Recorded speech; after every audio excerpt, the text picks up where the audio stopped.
unfortunate rangering by some unnamed members of your party.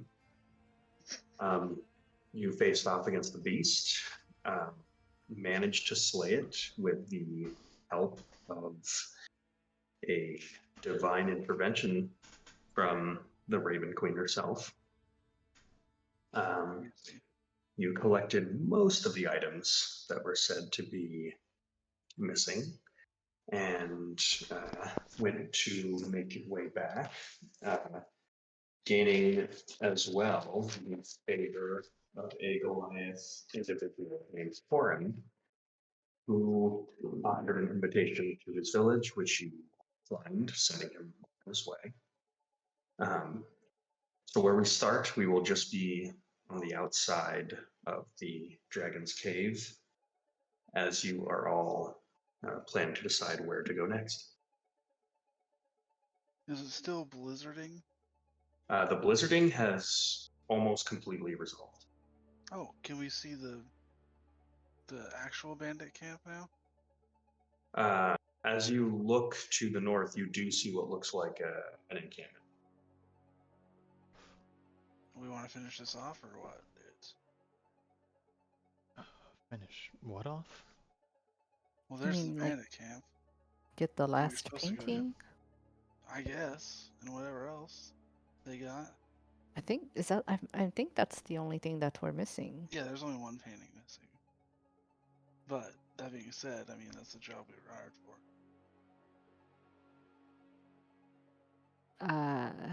Yeah, you are not wrong. It's up to you Could- guys. I don't mind. The bandit camp is not. That's not the barbarian camp where Corin is. Something else. It's the barbarian camp. Varric is calling it a bandit camp. But it's not the Goliath camp, right? It is the Goliath camp. It is the Goliath camp. Fuck. Well, maybe we can go in and get the bandit. Kill him. Didn't they just invite us there peacefully though? I don't. That's what I'm saying. Yeah, we could go in. We got the. And just ask them nicely for the last painting. Yeah, I mean, do we have? What do we have for trade? Before we get down there and try to figure it out on the spot. We've always got gold. We've got some hand cannons that we've never used. We've got some bombs, and ours like pulling out like random things and sitting them on a file. We've got a lot of bombs actually. Oh man, there's a lot of bombs in here. There's this sword. Pulls out a cutlass, sticks it in the snow. Okay, so we got weapons. That's probably good bargaining tools. Or like you said, worst case, we've got gold. Yeah. Do you think they really need all the paintings? How far away is the Goliath camp? From here, it's maybe about like a 3-minute Oh. trek. Okay, never mind. Yeah, okay, well, it's right there. Might as well. Worst case, they say no, and then we just go back, right? Yeah. I mean, no, worst case, we all die. That's always kind of the worst case at this point. Yeah, but they did invite us, so. That's true, they did. I don't think they're gonna kill guests. I mean, I don't know. I don't know Goliath customs. I'm actually like the worst person to ask. Ironic, isn't it? We can always offer our services. You know, these are the people that are affected by Samugi being back. True. Fair. Alright, let's go get Manat Park. That's the one we're missing? That's the one we're missing. That sounds boring. Okay, let's go. Jinbon, can you speak giant? That's what Goliath speaks, giant? Is that right? Yeah, correct. Jinbon just looks at you and says, "Of course I can. living in an area with proximity to Goliaths, naturally I would speak giant. Naturally, of course. Jinbong 4, could you teach me? Not right now, but later? Yes, giant is probably one of the easiest languages to learn. Babies pick it up quite quickly, so I imagine you would pick it up no problem. I mean, I think that's because babies learn languages easily anyways. But thank you for the vote of confidence. Interesting. I did not know this about small children. Now you Because their brains are plastic, is what I've heard. Their brains are plastic. do. No, not like What is the this material. substance? Oh shit. I think what she was. I think she meant to say they are. They're pliable. Still. Ah. So when your Now. species, children are small, vulnerable, and squishy, as are their brains. Correct. Yeah. Which is why you have a skull on the outside of your head. Also correct. Yes. Totally. You know, I don't fully understand the influence of my own, but I was always this way. Well, I wonder if I have a brain, and if it is plastic. Well, that's We know somebody that's quite similar to you, Jinbong 4. They kind of want to be left in solitude most of the time, but they might have answers if you're ever looking for them. This would be nice, to speak with another who has ventured outside of the conclave. put that on the list. Drop them off with the permit. drop them off in the Dilmir Desert. Okay, throw that on the Not- list. Not just in the near the. Sorry, in the cave in the Dilmir Desert. Yeah. So with that, you are all making your way north. Mm-hmm. Correct. Yes. It's only but a short while before you reach what looks like the large wooden gates of this area, and you see a few heads begin to pop up along the ramparts, and you see Greetings. bows drawn. Jinbong, tell him we helped kill the dragon. And we've been invited. You watch as Jinbong steps forward and with like a booming and almost like crude voice begins to speak giant. You can almost feel it like reverberate from the chest as he does. And it's odd because it has kind of a metallic timbre to his voice. After a short while, you see the head of Corin pop up, kind of cocks his head, and he shouts something in giant as well, and the gates slowly open. Cool. I'll take lead, I guess. Seems fitting. You can at least pretend that you're part of them. I don't know. How similar are my tattoos to these tattoos? Very different. You've got like sailors tattoos. Okay. These are like tribal tattoos. Good to know. I walk up to Corin, seeing as he's the person that we know. Yeah. He greets you with a warrior's handshake, forearm to forearm. Okay, cool. And he says, I'm glad you've taken me up on my offer. Yeah. Well, you know, we're in the neighborhood, obviously. We do have a bit of business we'd like to take care of, if you don't mind. I'll introduce you to Ulvina. Come. And he turns and heads you towards kind of this large like huge tent that's just made out of furs. As you walk by, you guys are been down by these Goliaths, specifically you, Eric. Scattered amongst this clan, you see a couple of stone giants and one frost giant as well. You see they're doing some sort of metalworking, they're doing like animal skinning.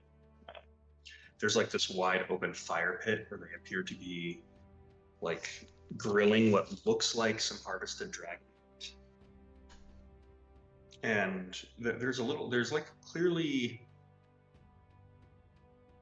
a heavy respect towards this group, as it sounds like you get the sense that Corin has told tale of what had happened. As we're walking, do they have any agriculture, or is it purely like, or is it like livestock, or do they have anything? They do have some agriculture. You see a variety of like hardened, like nettle-like plants that are being cultivated in this one specific area. And you watch as you see like what look like a few like Goliath druids that are actively in the area, like tending to these plants. Okay. Cool. With that, you Corin like says something in giant and moves alongside one of the animal furs, and you see this fierce looking female Goliath chiefess that is sitting alongside this like essentially throne that's made of bones, as there's this large fire pit like kind of separating you from her. She stands up and says, "Greetings. And these are the ones that Corin spoke of."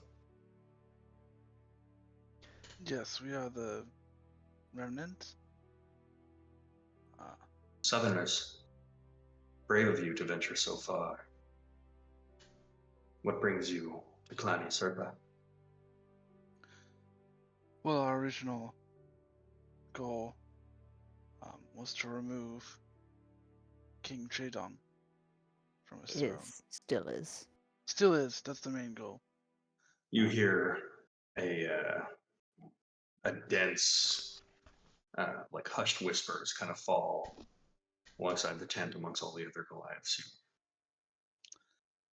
And you watch as Ilvina just kind of like raises a hand and all the whispers stop. Super cool. She kind of narrows her eyes at you and says, "And how is it you seek to do that?"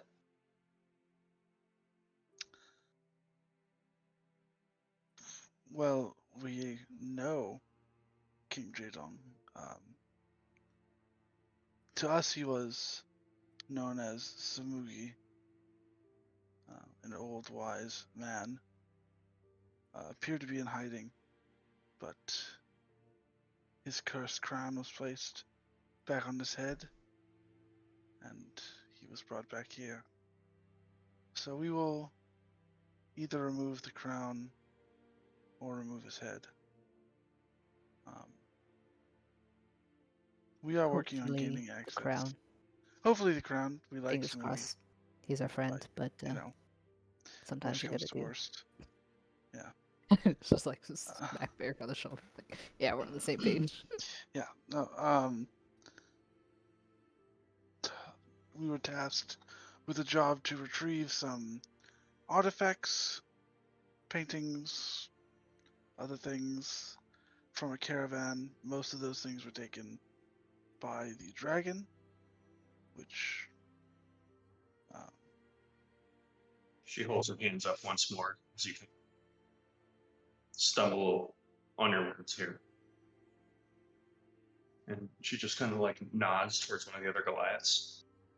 And they bring out a like little cart that clearly has a painting. is it a man in the park? It's covered. Oh, okay. Yeah. The only thing we needed was one more painting is missing. So we were wondering if you might have it or know where I could find it. As you continue talking, she just like jumps down from her throne, which is about like 10 feet up. Oh, And as she lands, there's a like this heavy thud that you can feel in your chest. And there's almost a secondary like rattle that happens afterwards that you can like feel like a seismic movement underground. mhm. And with that, she just walks alongside the fire pit towards you, Varric. And as she does so, with each footstep, you vaguely hear like this distant rumbling. And she gets almost like uncomfortably close to you. She's now just like inspecting you and your like tattoos, like just walking around you, like a little uncomfortably close.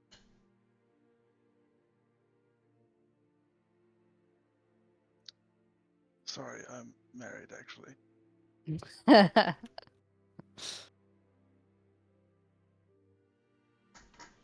She kind of like backs, like her head just like backs away just a little bit to kind of like take it all in, and then she just kind of nods and just says, "Shame. We could have used you in our clan. Bringing down a beast of this caliber is very impressive, to say the least." And then she says something to you in Giant. I'm sorry, but I don't know giant. I was raised by dwarves. There's a hushed whisper amongst the crowd. And she, just with like a look, all the whispering stops. She says, God damn. "We will give you the materials that were taken from the gnomes on one condition.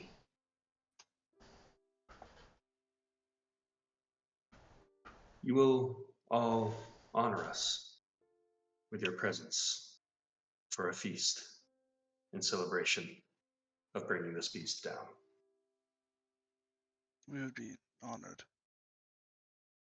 More than And with delighted. that, We would be honored to honor you.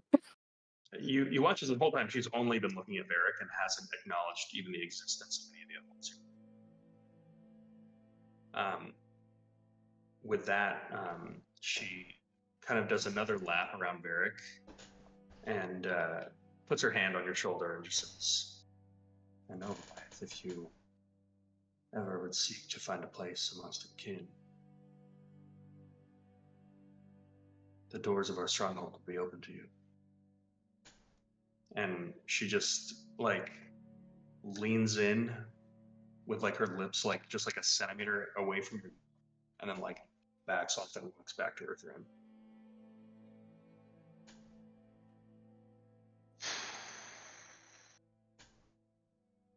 You very quickly turn and you see Jin Bong 4 just like looking at you like with a very naive look.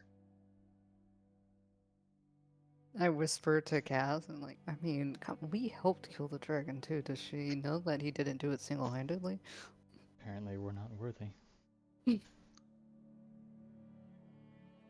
that, Jin Bong 4 leans in and just says, in Goliath culture, they typically value physical strength over cunning, magical prowess, or anything else. I suspect that they're just eyeing the physique of the biggest one here and assuming that he's the leader, as this would be a common practice amongst Goliaths. Thank you, Bon Bon. We'd love to take a look around until the feast, if that's all right. She just nods, and she's been staring at you this whole time. And with that, Jin Bong 4 once again leans in and says, "I know you don't know Giant, but based on what you said, I think she wants to mate." Chimbong, I might not know giant, but I kind of picked that up. Just trying out. Yeah, no, I got it.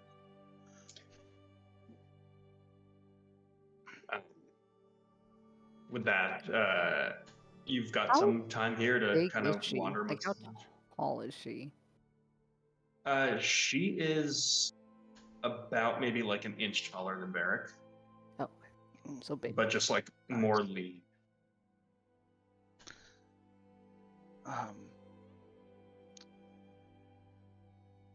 Guys, do you think I could have a moment? Alone with her? Yeah, sure. Cass turns and walks out of the tent. I mean, I assume there's a lot of. Sandari giggles and follows Cass. I assume there's a lot of other people here. Yeah, there are. Jinbok 4 stays. Cool. I might need a translator. Is Jinbong 4 now like our C3PO? I don't know what that would mean, but yes. I do have a question for you. Whoa. Whoa. Whoa. Sorry, I was playing with my remote. That's Um, awesome. I have a daughter, and I would like her to be able to experience some Goliath culture, which I obviously, being raised by dwarves, don't know much about, and was wondering if later, after the whole King Chedong thing, if I could bring her by to see how her ancestors lived and how most Goliaths experience life. Give me a persuasion check. Oh, I like that.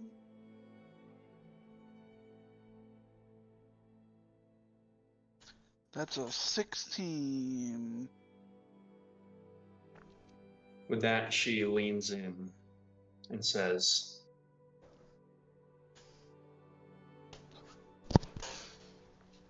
Goliath, if you look around,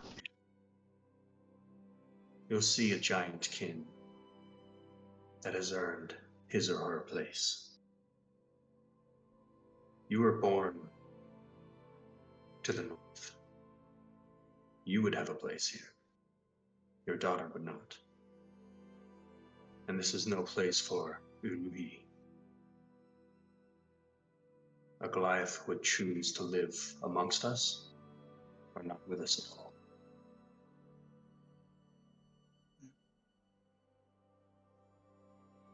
I can tell by your bearing.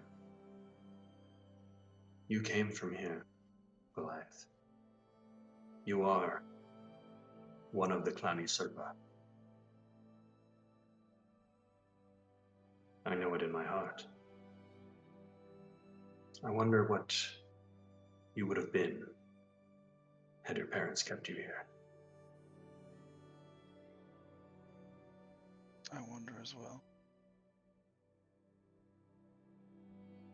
Perhaps we could have achieved great things together, Goliath.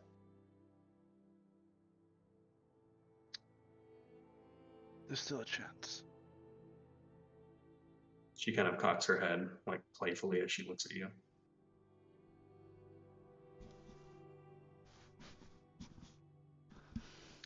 Thank you for your hospitality and your honesty. I must go with my clan now, and I'll see you tonight for the feast. She smiles and nods. Jinbang 4 turns around fully, and then turns around one more time, and then like shouts something in Goliath and pounds his chest, and then like gestures towards you. And then you watch as he just like takes his like thumb and like wipes his nose almost, like in like a very dramatic, and then like makes a spitting noise as he like basically like emotes spitting on the floor, and then turns and leaves. Once we get out, I was like, what was that? I said that you were a powerful in battle and would make a worthy mate. Thanks, Jinbong. That means a lot. That's a real friend move. He kind of like cocks his head at you. I'm not being facetious. He says, "Does this mean I've earned your friendship?" Yes, Jinvong. You are my friend. If I have earned This is yours, excellent news. have I earned your friendship? Yes, you've all earned my friendship as soon as you unfroze me. Cool. Cool. All right. What do you guys want to check out first?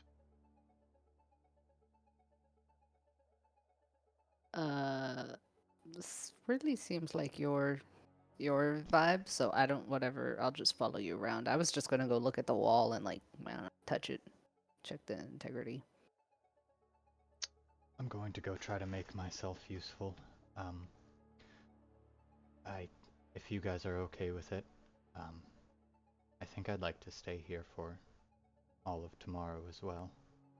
You want to play with the plants? This place is dead. I don't... The Koza. I think I can help. Okay. Short answer, yes. Have fun. Right. Yeah. Cass walks off and goes and finds the Druids agriculture center around here. Okay. Yeah, easy enough to do. He walks up to a giant and I'm sorry, do you speak common? Yes, brother, I speak common. Oh, good. Good. Me and my friends, we are, I think going to be staying for a feast. Ruhi. I'm sorry? He said the word Ruhi, which is the giant word for tourists. Okay. Yes. Well, hold on. Oh. Is it alright if I cast some magic? It's not... It'll help me understand. There's two. There's one male, one female. The male looks at you and says, "Cast your magic, brother. We have no fear of it here." Wonderful. He waggles his fingers, casts comprehend languages. So, after the feast, if it would be acceptable for all of you, I think I would like to stay for the following day. And he inspects their crops and everything. How are they looking? Do they look healthy? Do they look invigorated? Well, as you inspect them, he says, "Stay as long as you want in one. Use less words when you speak." Not a place for platinum. Got it. Back to copper. Give me a nature check.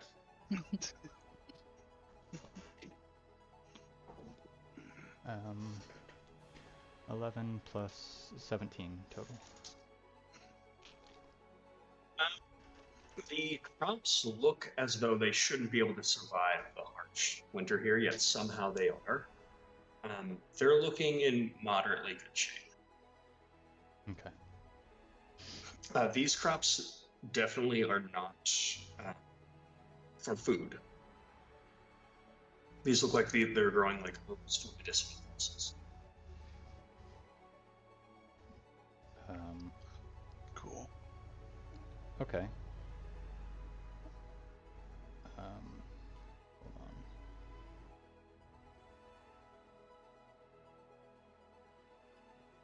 Well, that doesn't. Okay. Cass spends a little bit by himself, just wandering around, saying less words and As you were inspecting the plants, You hear the giant says to the other one, in giant, we've got a curious one here, don't we, sister? I wonder if this one has the constitution for the dream battle. His eyes just perk up.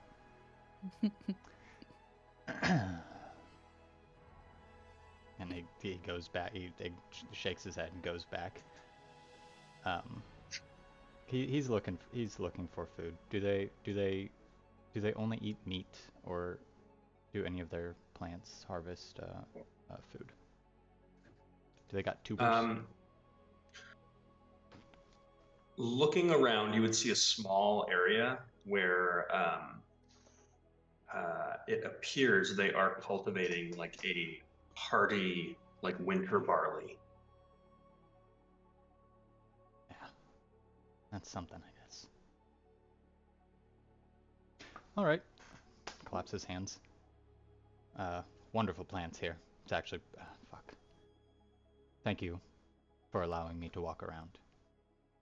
And he gives a slight bow and just begins walking back to the group. You kind of hear like behind your back, like one making like a hand motion like this, and he's going like just ta ta ta ta ta all day with this one, sister. So you walk back to the group. Mm-hmm. That was Copper? Were you guys just observing that? No, I was. I feel like we were standing around like talking, but like also like watching, just watching. I wanted to see how far this could go. Listen, I can't. It's hard, all right? My words take me far. A lot of places. This isn't one of them. Charismatic guy. Yeah. I'll try to let you do the talking.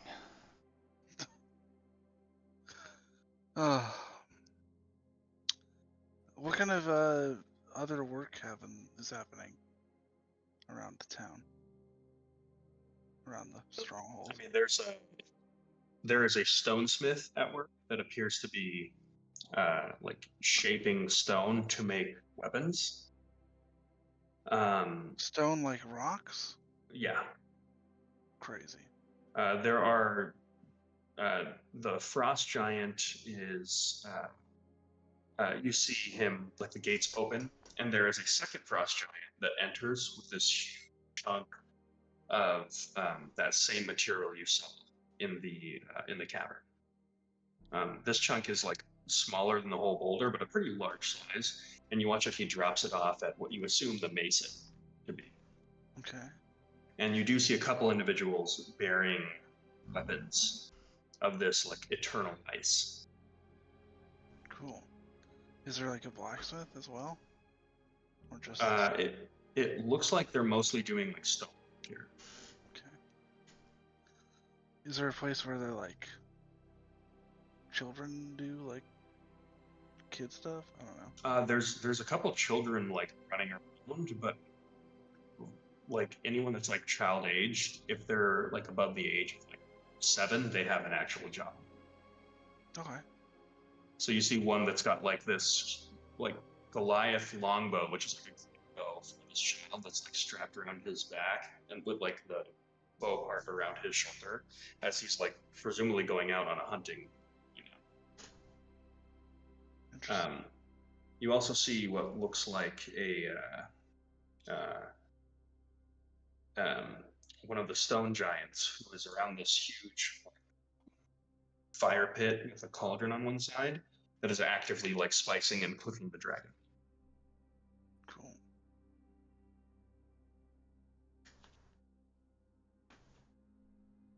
How long do you think they've been set up here, Varric? I have no idea. Longer than I've been around.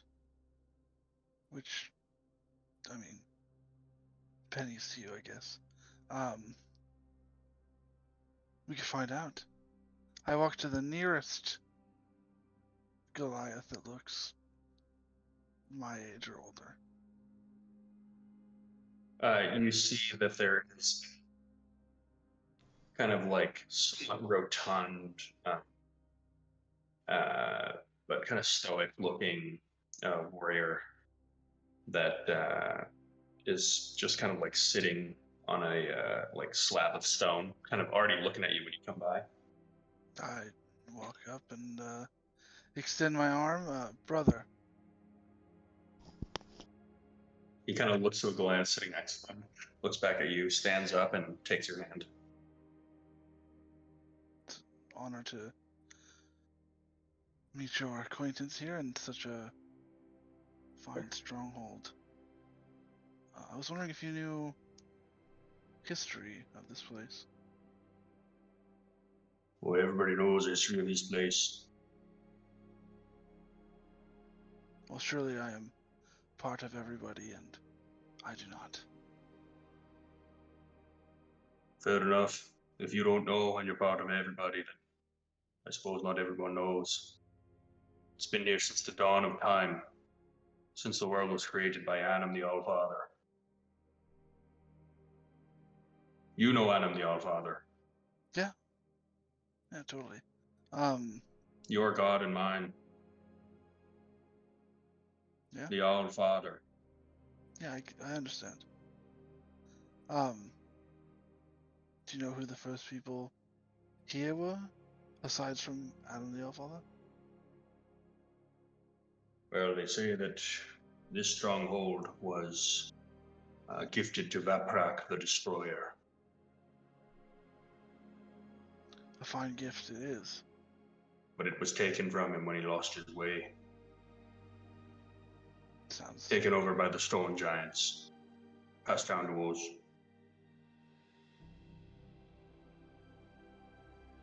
And then now we're here. You're kin of the stone giants. That is true. Our leader seems to think you came from Clan Usurpa. That is what she said. Perhaps you and me are cousins. It's Do you have any possible. cousins? I don't even know my parents. So, I mean, I would assume probably. It's a shameful thing not to know one's parents. My condolences, brother. Thank you. Well, for Somewhere what else, you've like, done behind for Varric, Clanny, he whispers in his ear, could you ask him if they keep a written history anywhere?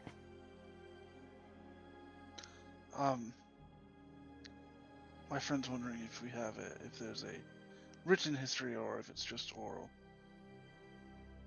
oh, there's written history, all right. Carved in stone, Would you be so that the storytellers don't forget, in case they get hit on the head.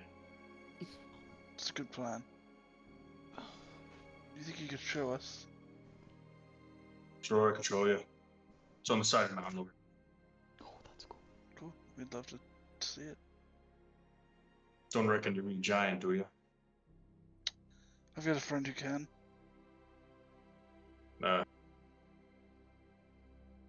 It's okay. I don't much read giant neither. That's the storytellers for.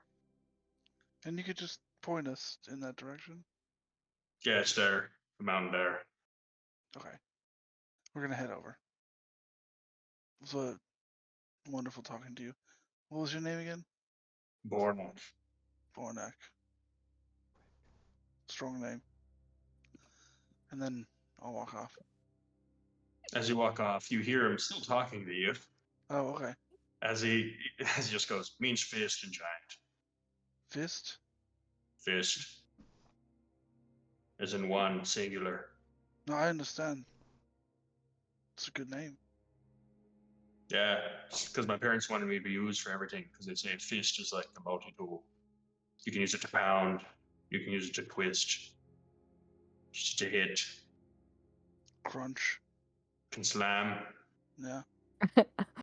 it can crush I if something's in grab it before you turn it into a Eat. fist. Yes, Cast and correct. start walking away. That conversation just fading into the background. Go towards the Yeah, mountain. as you're still talking, you Yeah. Okay. As you head towards the mountain, you do see there is a an elder, like Goliath, female.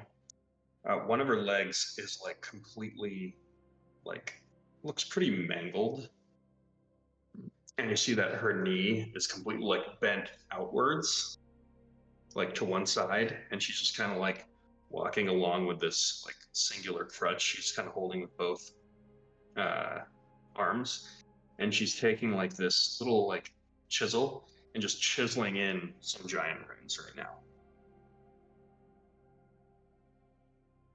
Greetings. Greetings.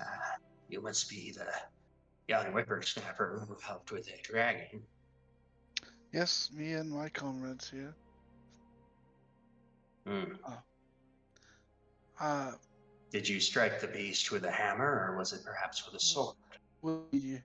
I'm kind of a hammer guy myself. I imagine so. That will be good for me to note. When you struck the beast, did you strike it on the head, the snout, or perhaps somewhere on its chest or other anatomy?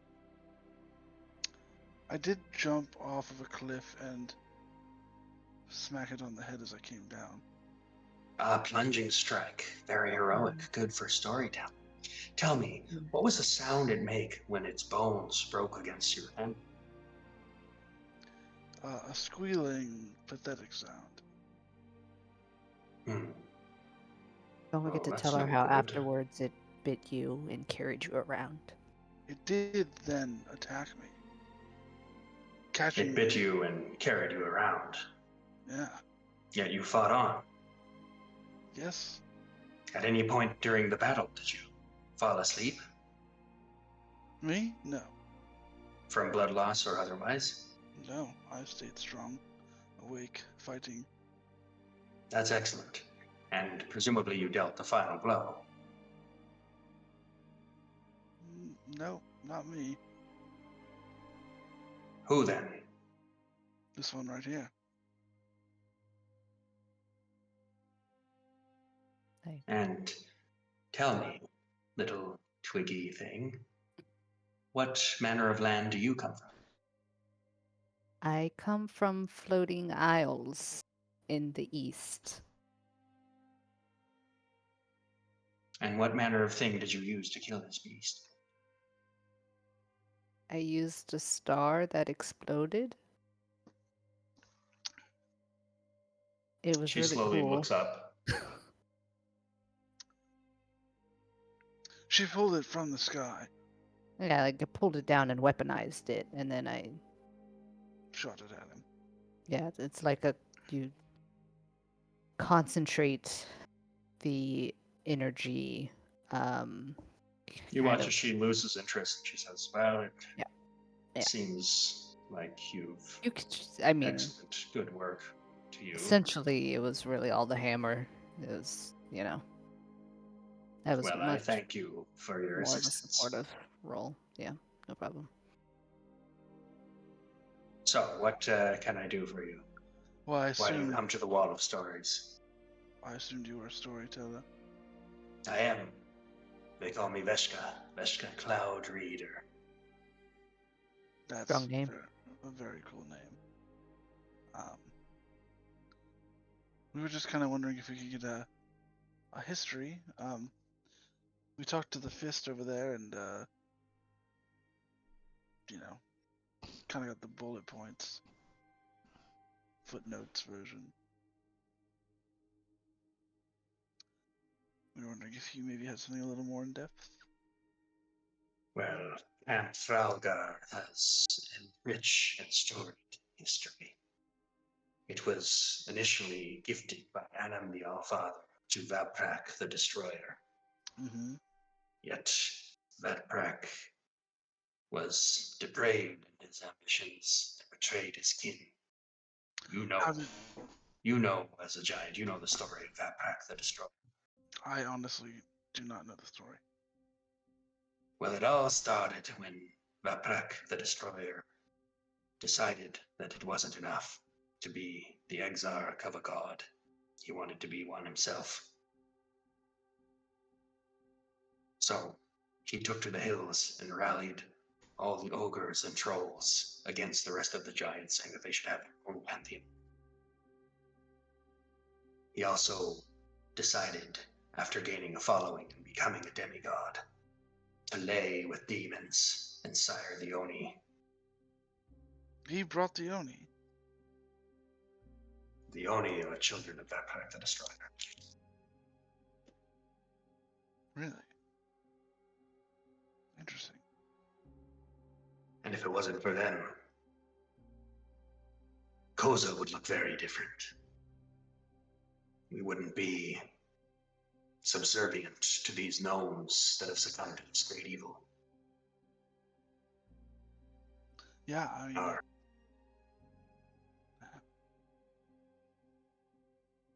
times would be so shattered. What happened to Vaprak after he became an exarch, after he brought the Oni here? Well, Vaprak seeked to make an attempt to become the ultimate god of all giants. He attempted to work against the Allfather by destroying those that worshipped him. He specifically sired 3 Oni sons with the intent of destroying the followers of them. His sons by the names of Benori, Akuni, and Muaj. They were to be the destroyers of the world. Yet, the followers of the Allfather prevailed, and with that, Vaprak exiled the Oni to the material plane, as both a curse to them, severing them from their abyssal roots, but also to wreak havoc amongst those still loyal to the Allfather.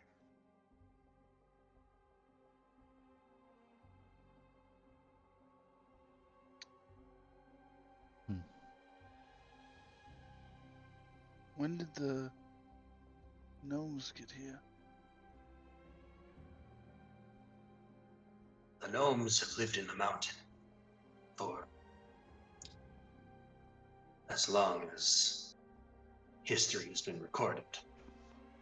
For a brief time, our peoples lived in peace, but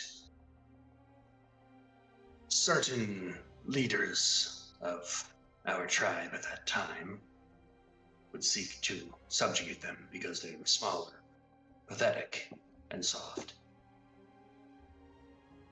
This worked for a time, but one of the gnomes seemingly fell under the influence of Muaj, one of the sons of Vaprak. Mm-hmm. And the other 2 sons? We don't know where they are or what became of them. But the clans within the north are all descendants of Muaj. Seems like some Moogie got around. So, do you think that Muaj is still kind of like the head Oni of the Hongul dynasty now? It is not my place to say. But she kind of hunches down and gets real low, almost like gesturing you all to lean in. They say that Muaj himself had a son, a bastard child with nothing but spite and evil. One driven mad by the sight of fresh blood. One that, they say, still harbors the same blackened soul as Vaprak himself. And this one called himself Muajin, the massacre. Sounds like someone. Oh, yeah. It's, not to, sidetrack us too much. Do you guys keep like a record of families, people that lived here, their children, like a census? With all that information here. Okay, well, I was from here, but then I don't know what happened. I ended up being raised by dwarves. Either something happened to my parents, or they got rid of me, or something. I don't know.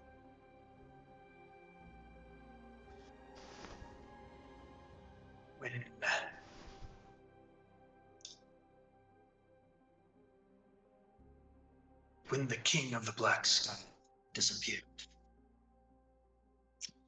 some within our village saw it as a sign that another would take his place. And although it was quiet in the north, some went south with the hopes of creating a better life for their children. How many moons have you seen, Goliath?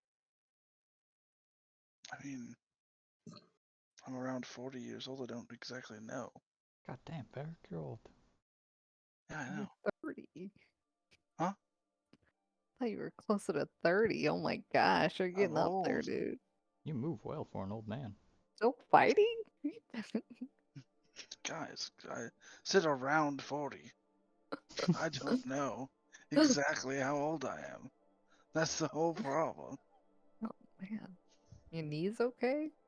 I agree with your friends. It's 40 moons is about the time that the soft bones within my other bones began to erode. Okay, I don't know how old I am. I don't understand what's so difficult to know about that. I'm just guessing. I give myself 5 or 6 years either way. So you could be 45 or you could be 35. Hey man, my parents didn't know how old Goliaths were based on their size, so they just kind of guessed. I'm just kidding, Varric. I don't think that's old at all. You've got plenty of years left. Yeah, you're like 200 something. With that, you watch as this Goliath reaches into a cloth sack and pulls out what looks like 6 or so sundials of different sizes. And you watch she just slams one on a slab of stone and connects another one into it, and these things interconnect. And she takes these stone devices and is turning them and kind of playing with them like a Rubik's Cube. And then that you watch as she kind of looks up at the sun, looks her thumb, and holds it up, looks back down at the sundial, looks back up, and says, "There is only one child that left this clan in the vague time frame that you gave. This would have been the child of Rurik and Kara, Earthstrider. Are they still here? They perished in a shipwreck headed south. How old am I? That would put you at 38 moons. Dude, I was freaking close, guys. Okay, they perished? Were their bodies recovered? I would not know. When someone leaves the clan, they leave for good. If I recall, those two left out of fear of a change in leadership.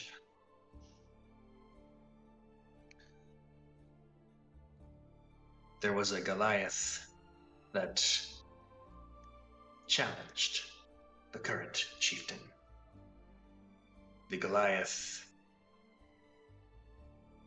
succeeded in his challenge against the chieftain of that time and killed him. He then was later accused of witchcraft, as he was said to have been influenced by an outside druidic force and was sent to exile. Who do you know what their name was? Their name was taken from them, and I was sworn never to say it again. Okay. But between you and me, it was Bardak. Well, hold on. I missed it. Cut out for me for a second. I said it was Varnak. Varnak? Yes, I said it was Varnak, and if you tell anyone who told you it was not, leave me over you. I will never betray our trust. Even if they didn't, I don't know that I really care, because I'm really storyteller. Cool. And at my age, I don't really care what happens to me. I mean, do what you want. You're like you're the person who does the stories. Like that's your Do thing. you know how old he who will not be named was or would be currently? Well, believe it or not, when he committed these acts, he was only a child at the time. He would have been about the age of 14 when he killed our chieftain. So with that, he would be approximately 45 years old. Dude, is that guy I killed? I think that was that guy you killed, I think I Varric. I'm, killed like, that guy. so positive that that was that guy. I think I killed him. Could I show you a image of him, of his likeness, and would you be able to tell if this was the Yes, same? go on with your magic. I minor illusion, a picture of Serpa. Oh yeah, that's him. I killed that guy. He Did you? totally killed that guy. Yeah. That makes for an excellent story. Remind me your name, young man.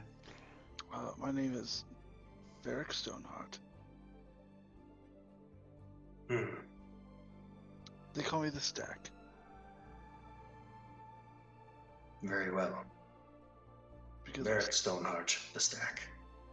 And she begins you watch as she reaches her hands out towards the mountain and presses her head up against it and begins whispering something, and you hear the whole mountain crack.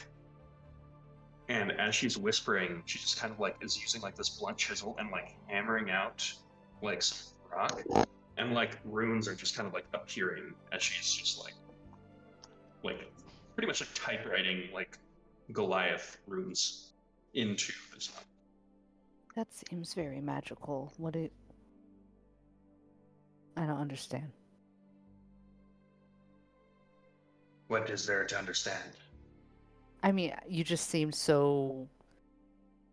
I don't know. You seem very judgmental about magic, and that seems like a very I'm not magical thing judgmental that you're- about magic. It's a tool to be used like anything else. It's just mostly a useless tool. Unless it comes to very specific things. I mean, it could be used for a lot of different things. You're using it right now to write a story in a mountain. First That's of all, one of its two uses. what's the other What's the use? other use? Reading clouds.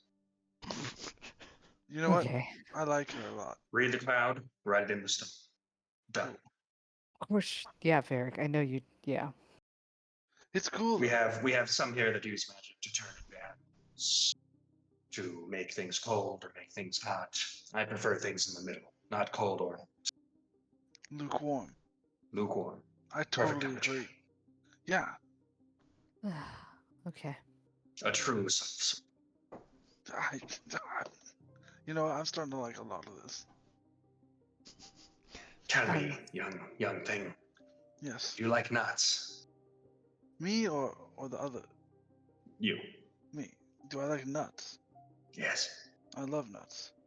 Perfect. And she reaches into a sack and with a shaky hand holds out a little handful. I gratefully take the handful of nuts. Okay. She likes kind of like sprinkles them into you. They're kind of like nut crumbs. Sprinkles them in you. Great. I eat them immediately. Yeah, they're nice. It's kind of like a walnutty, but it's got kind of like a honey-like taste. They're kind of Cool. sweet. That's great. What do you call them? I don't know their name. I only know the way they taste Okay. when I Yeah. when I mash them up with my gums. Good to know. Good to know. Um, did you just add the fact that I killed that guy on the? Yes, That's very cool. Varric killed Varnak quite easily, as he didn't require the use of magic. Yeah, I guess. You see, that was Just- Varnak's problem. Just shaking He my fell head. under the influence of evil druids hell-bent on ruin and destruction. So ruin and destruction was put down upon him. You know, funny thing about that, I also fell under the influence of those same druids, but in killing him and those druids, I was able to free myself. Too complicated for a giant story. We'll just leave that out to Yeah, tell cool. you. No, I just wanted to let you know that you can overcome evil magic if you No. struggle well. No, that's not a good story for children. If you succumb to evil magic, you will and forever will ruin your lives. Your name will be erased from all of history, and you will die to a hammer to the face. Or chest. Yeah, I did. I just crushed his chest. Face. Cool. Yeah, better story, for sure. It's already been etched in stone. Yeah, no, I'm not gonna ask you to change it. Not at all. I wouldn't if you asked.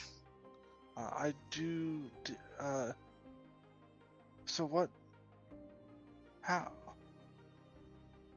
So my parents left willingly. Does that mean that I'm not part of the tribe? Well, you would have been born here. Varric is your Goliath name. So you would be one of us, yes. Cool. Just wondering what the rules are. You are one of the clan you serve. Thank you.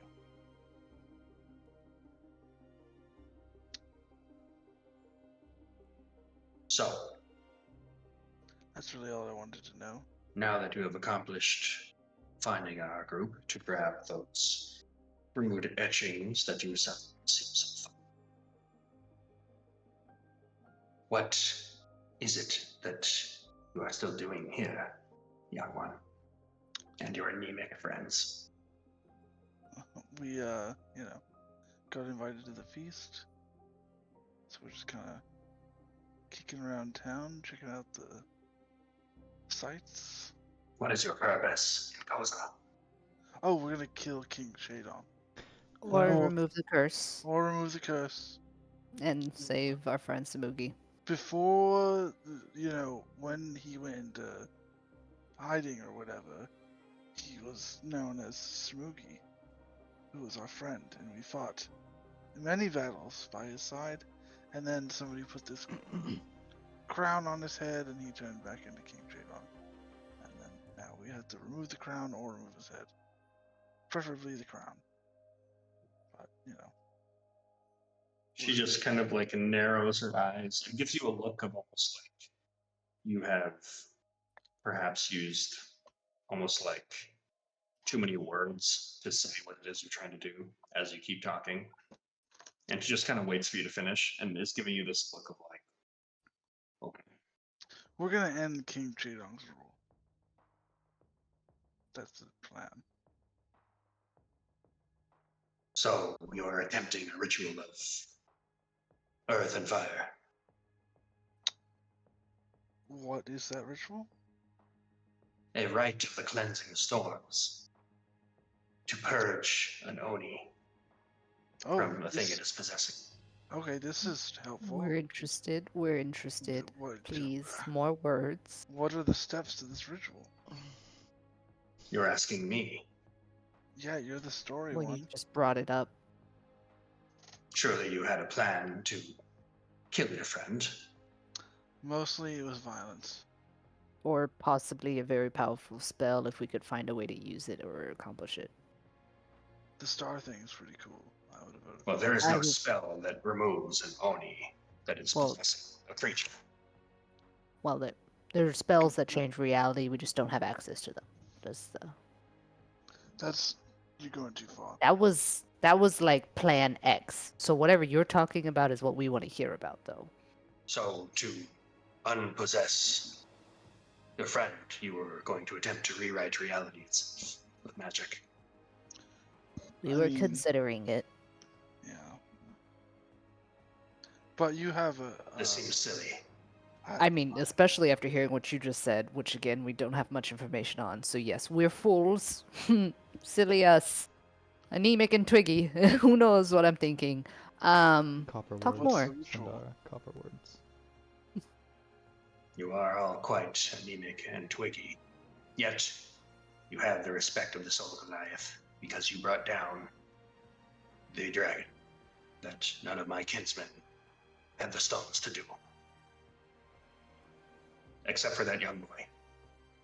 He was there with us, yeah. Yes, he's a Miraculously. good kid. I'm sorry. A cleansing ritual.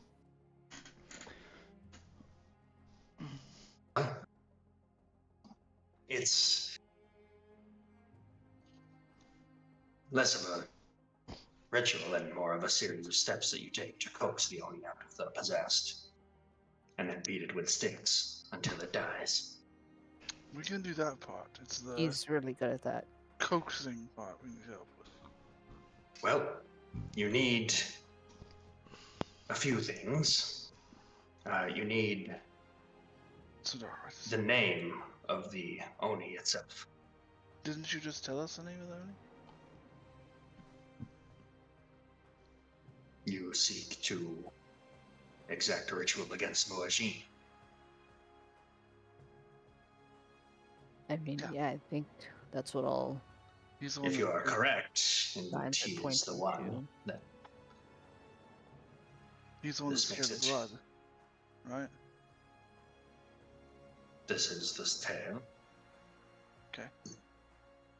So you simply need a, how would you Southerners say? In our tongue we would say bait, in yours you would probably use some pretentious word like volunteer. Sacrifice, maybe? Okay. Bait. Got it. You need another vessel to attempt to coax the Oni to. Like a Like a Vegas? goblin? No, it has to be something that he deems is. In the past, what they've used is another powerful creature, a stronger vessel than the one it inhabits, that has been soaked in the blood of a faithful of Vaprak. Wait. So another person, stronger than the current person, soaked A in more blood. appealing vessel. Why are they soaked in blood? Well, because they have received the blessing of Vaprak by being soaked in the blood of one of his faithful. Okay. This shows that it is a powerful gift. What's another option? No. Let's finish this one first and then circle Okay. back. Yeah. Okay. What's next after that? Well, it's quite simple, really. As you present the vessel, the Oni, more than likely, will be unable to resist the urge, will jump out of the possessed and attempt to inhabit the vessel. You'll probably have a few seconds while it's in between forms, where while it is in this spiritual form, you beat sticks that can hit spirits until it is dead. Again, you only have a few seconds to do this, lest the other vessel gets possessed. And if that happens, then you have to start all over. Perhaps bring extra blood of the faithful to douse something else in. What if we kill the second vessel? What happens to the demon? Well, then the Oni will be out, just the way it was when you had it leave willingly. But then why not kill the first vessel? Good point. Didn't think of that. I mean, we're trying not to do that. So, then after we kill it, with stick-sicking-it ghosts, that's it? Yes. We're done? Yes. That's how you deal with all ghosts. You just find the sticks that can hit them. Do you have stick-sicking-it ghosts? Yes. Yes, you do. I think Go for it. Any objects that have been blessed by one god or another, or are somewhat magical, should do the trick. Oh, okay. But here, we use our never melt ice.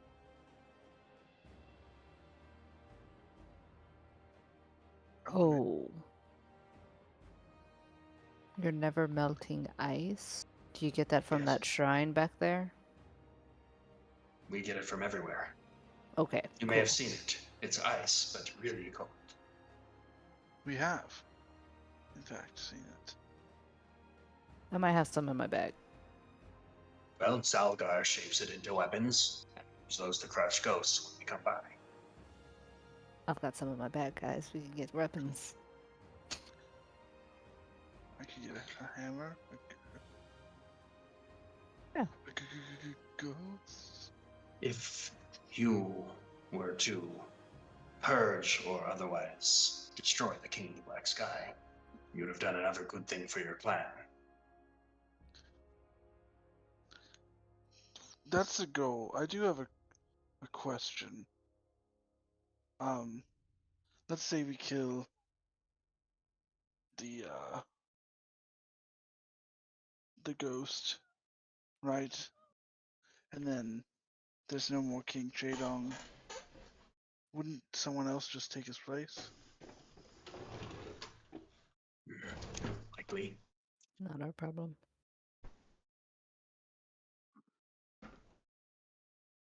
Varric, we're here to topple governments, not to build them up. The only other powerful Oni that is known lives in solitude to the north with the name of Woji, or Black Cleaver. Woshi?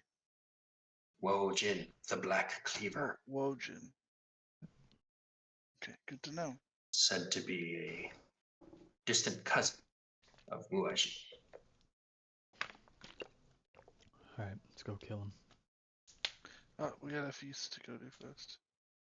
We got a we feast, need- and then we also need to eventually Get- get some blood get of the weapons. faithful. The more Mm. powerful the Oni, the better. The more powerful the Oni, the better the blood? Yes, Okay. it will be more enticing. And we need to get never melted ice weapons. Oh, who does the who makes the ice into weapons? That'll be Zalgar. Salga. All right, Okay. he is. I start pointing around. He's one of the two frost giants. He's the one that has both limbs. Cool. Perfect. That should narrow it down a lot.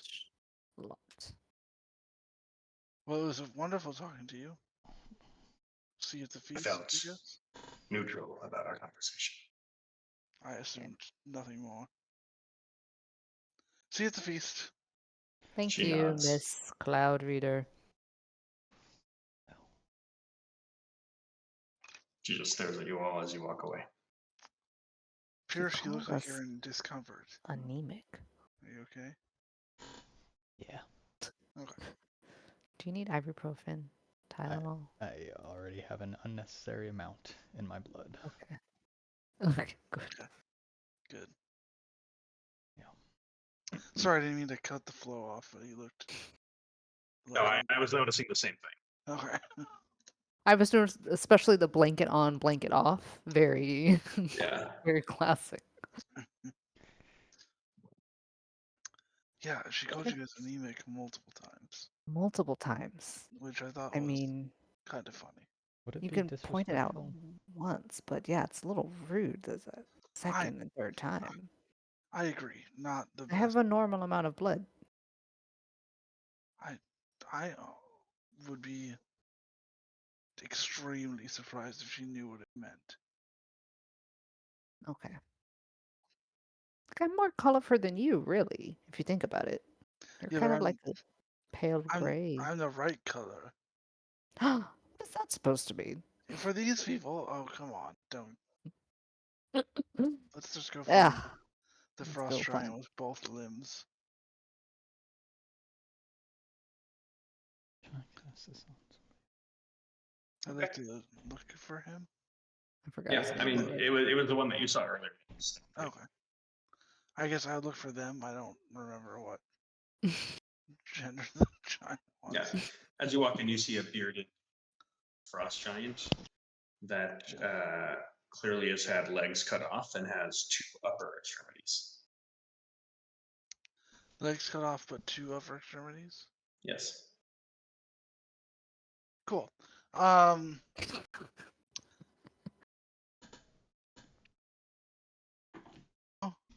I'm Varric Stoneheart. Okay, Yes. that's He fair. crosses his arms, looks at you, and just says, "You destroyed the dragon. Me and my friends did, yes. What you want?" We're looking to get ghost killing weapons. How many ghosts? 1, How many weapons? Wrong. I Oh, mean, I Shar need- needs one. You need Shar. one. we need Cass? a hammer, like the hammer I have. I show him. What else? We need probably 2 daggers. Daggers. And Maybe some the arrow longsword. tips. Oh, arrow. Oh, that's right. She does arrows. Yeah, she's. Arrows or crossbow bolts? Crossbow bolts. Oh, crossbow bolts. Thank you. Yeah. How many? 5, 10, 5, 10. 10. 10. She's got 2 hand bolts. Oh, I'll yeah. do 15. Cool. How many daggers? Scratch the daggers. Let's get a 2 short. daggers. I'm one, Oh. at least one. She's got some hidden on her person for sure. 2 daggers, I guess. The daggers for throwing or piercing? Or both? Yes, Both. both. And then a short sword or a long sword? What is? I only use magic. Cass, do you use sword? Use sword. I mean, Yeah. I've seen him use a sword. What? I'm sorry, headphones were off. Do you What? want? Do you want a We're sword? Oh, making ghost weapons. Ghost sword. I think the precursor shall do fine, guys. Oh yeah, that's it's pretty right, yeah, magical. Pretty Yeah. magical. No swords. Just hammer.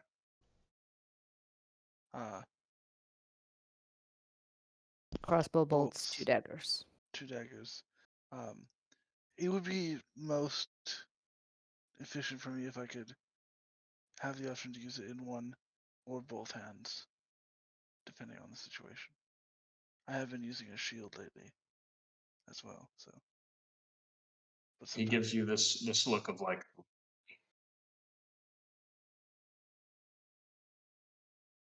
what kind of look? like you're really going to use a shield. I'm the one who killed the dragon, dude. So like, I just give him back the same luck. So how many pounds of It'll be a very small hammer then. I mean, I pull out the hammer that I've been using. What size is this hammer? He looks at that and says, "Yeah, about that size." That's great. Wonderful. So is he implying that their He, hammer is small? yes, he looks over at the rest of you. He's like, "You guys sure you want to use it?" And then looks back at him and says,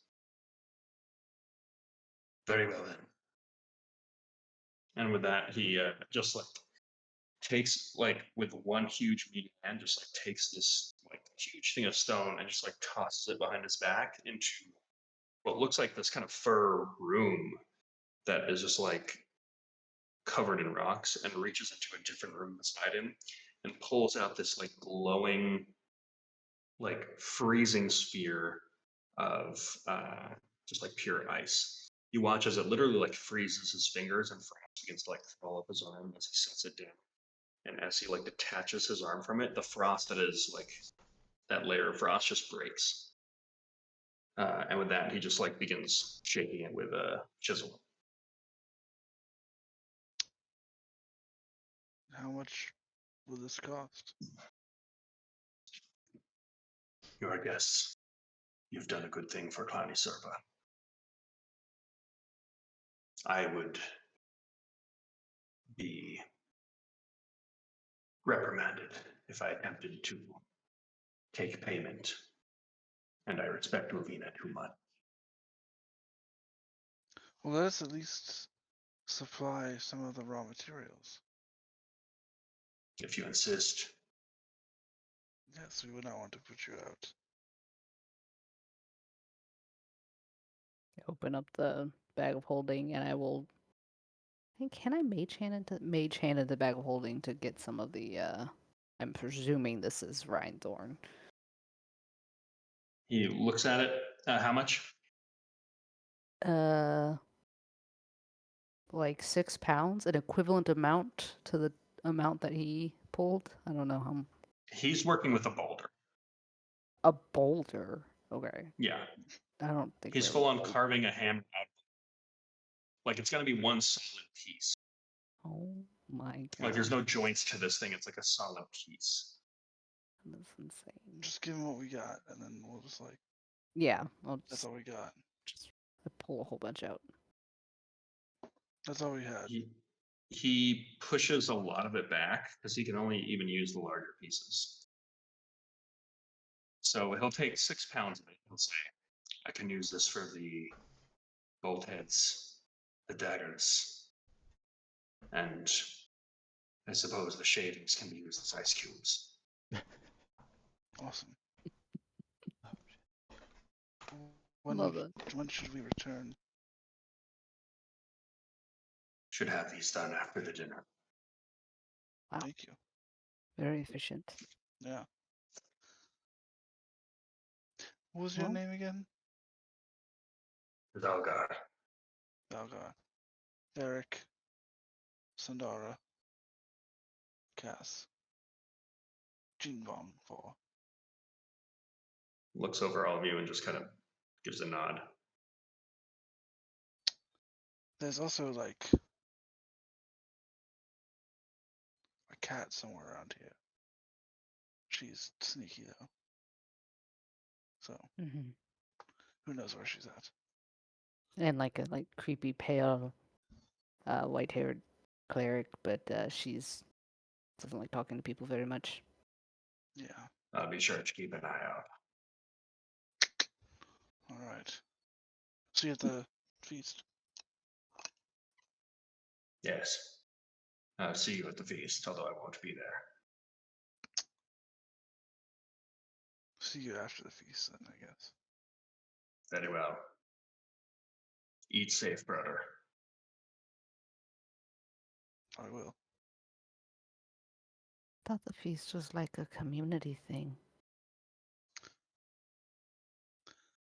Is it?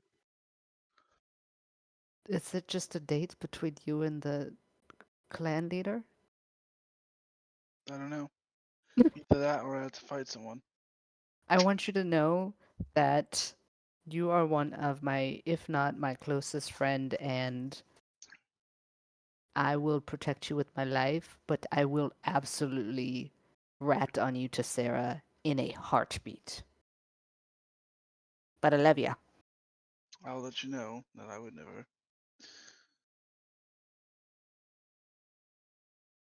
cheat on Sarah again. There's- Again? Well, when we were divorced, I Oh, mean, I guess we're still technically divorced. But, you know, when she left, I kind of. You met me in the mines with 2 women. I met you in the mines, and I don't remember the women. I remember what's I his was name in my stabbing tent. you in the neck. That was before. It was before that. Like the day before that. Wow. Forgot that in my brain completely. No. Well, you know. Not recorded. so it didn't happen. But I wow, was good. I was a different man. Listen, I wouldn't judge you. I understand. I mean, I wouldn't judge you, but I'm still gonna tattle on you. I feel like that's worse than judging me. But I really like her, so sorry. yeah, no, I get it. Girl code or whatever. Yeah, you got it. Yeah, you know.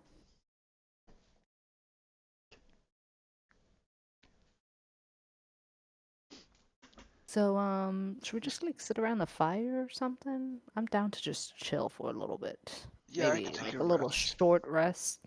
Yeah. Yeah, I mean, this can all count as a short rest.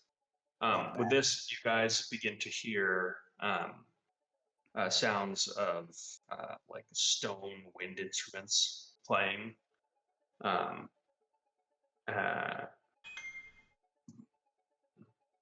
and the sounds of like heavy strings being plucked, and the sounds of percussion instruments. And there is a powerful scent of spiced dragon meat.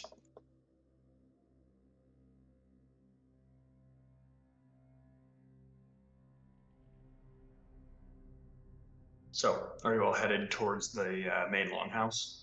Oh yeah. Mhm. Okay. As you do, you see a variety of dishes laid out for you.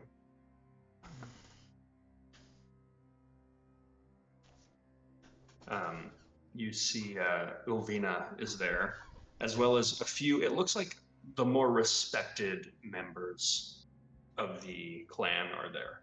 So there's about 4 other Goliaths, including the Cloud Reader, that are kind of like sitting there, and there's not really any time. Like people are digging in Is Corin here? as soon as you arrive. Corin is here as well. Okay. He's actually sat with you. Yeah, Cass walks by and gives him a squeeze on his shoulder. He kind of like pats your hand. Sorry for the harsh words earlier. Was in a bit of a temperamental mood. Yeah. No worries, friend. I still appreciate everything you've done for us. Oh, and I was approached by some of our tribesmen, and they've prepared a gift for you. Oh? Perhaps after the meal. Remind me of it. Where am I supposed to sit? Are we assigned, CZ? You're kind of just like vaguely sitting on the floor, like in front of the rest of the clan. Go on. Are we like sitting in front of a fire? There is a very Big cozy fire. and warm fire. And there are like these stone platters that are laid atop the fire. Except for one, which is clearly on the side, it has appeared they have made like essentially like a white dragon sashimi, of just like very cold but like spiced dragon meat.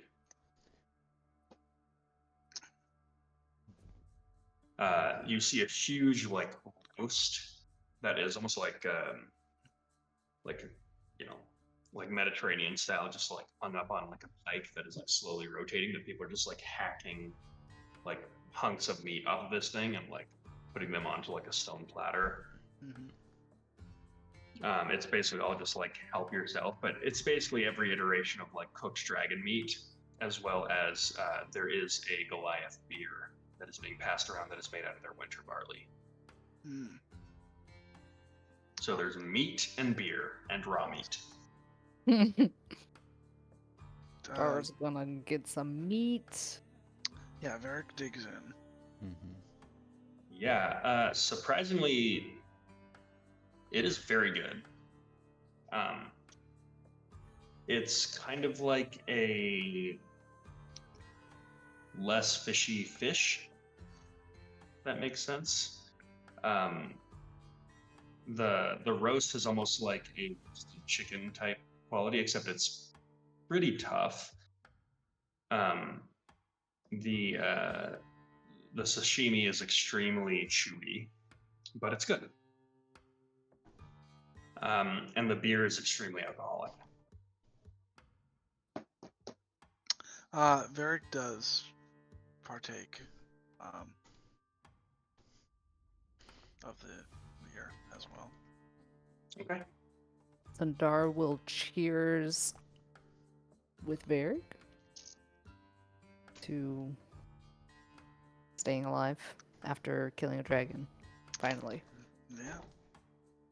One for With one. that, you watch as the Goliaths are in common trying to like regale everyone with like stories of previous like fights and hunts that they've had.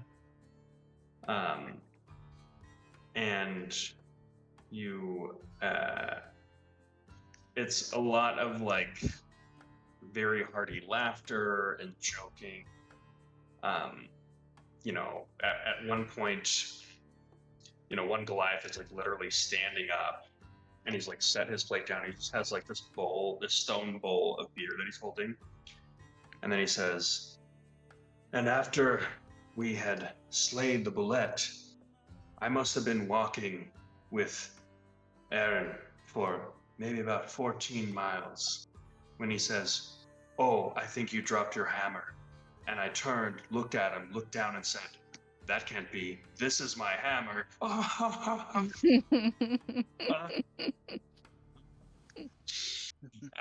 had to have that limb regenerated in like 3 minutes, but we look back and laugh and laugh. So they all just kind of like share these war stories and then like look on towards you to also share some of these as well. So if anyone is going to attempt to regale them with a story. What can I cast first? Guys, above the table, the vibes are not here for the story I was gonna tell. What was the story? What was that story?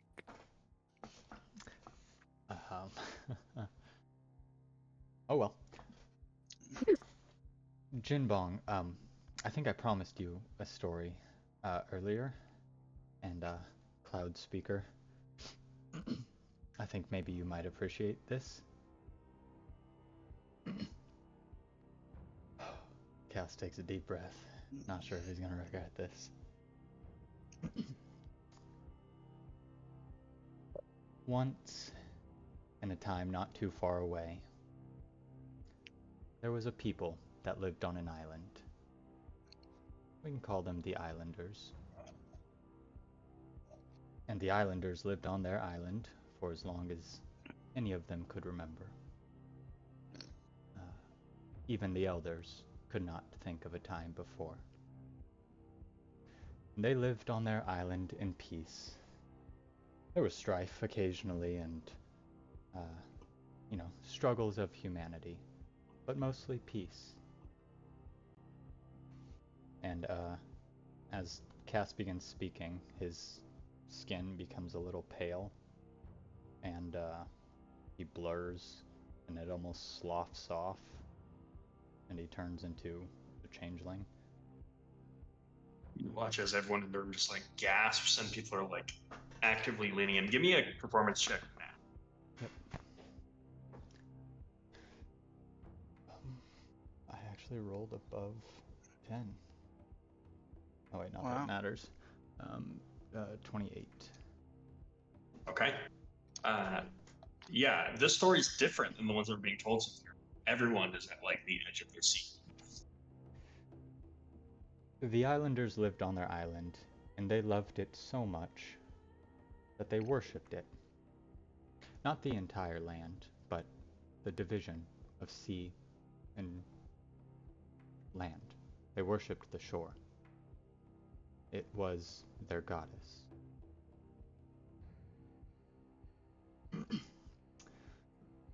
One unfortunate day, far out into the endless blue, there was a ship knocked off course. Whether by a rogue wave or an errant gust of wind, and Cass looks off to perhaps an empty seat or somewhere in the distance, or pushed by an unseen hand of fate. But the outsiders on the ship were overjoyed when they saw land on the horizon. They were starving, they were lost, and they were dying. So when they crashed onto the goddess of the islanders,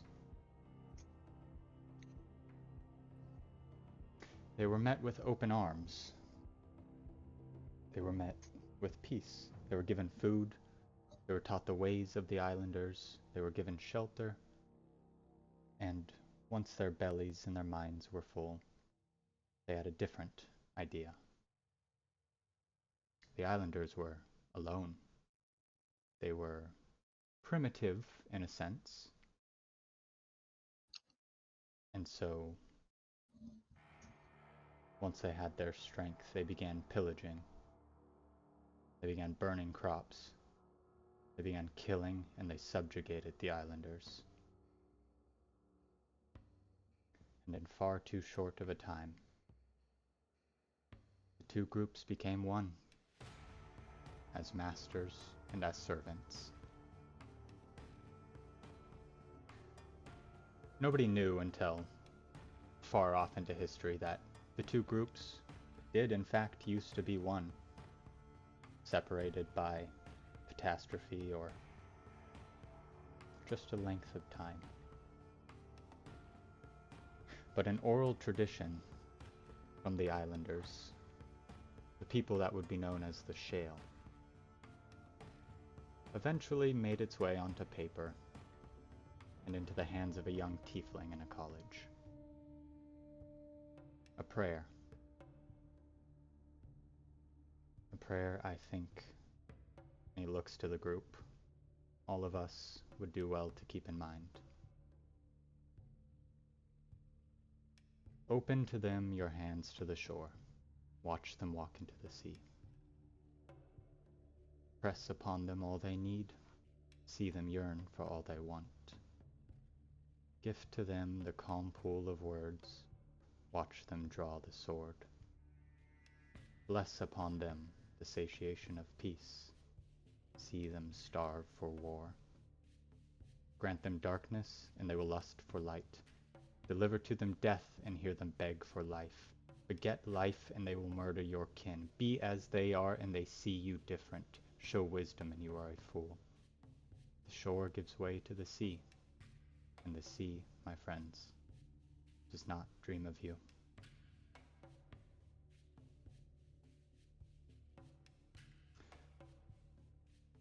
And he takes a long swig of his beer. With that, there's a long silence, and as you're still swigging your beer, the Goliaths are just kind of have this like kind of terrified look amongst themselves. And the silence is broken when Elvira leans forward and says, "So tell me, storyteller, what happened to those that remain on the island?"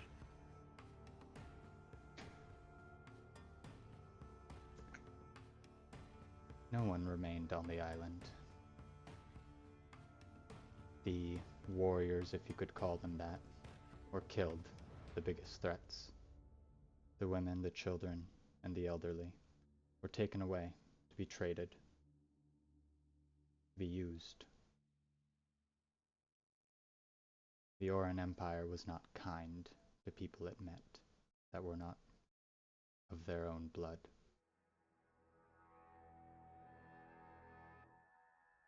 You tell the story as though you lived it yourself.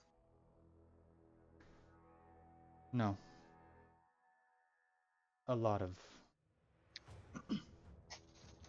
I come from a place where a lot of history is kept, and had a bit of an obsession with it for a while.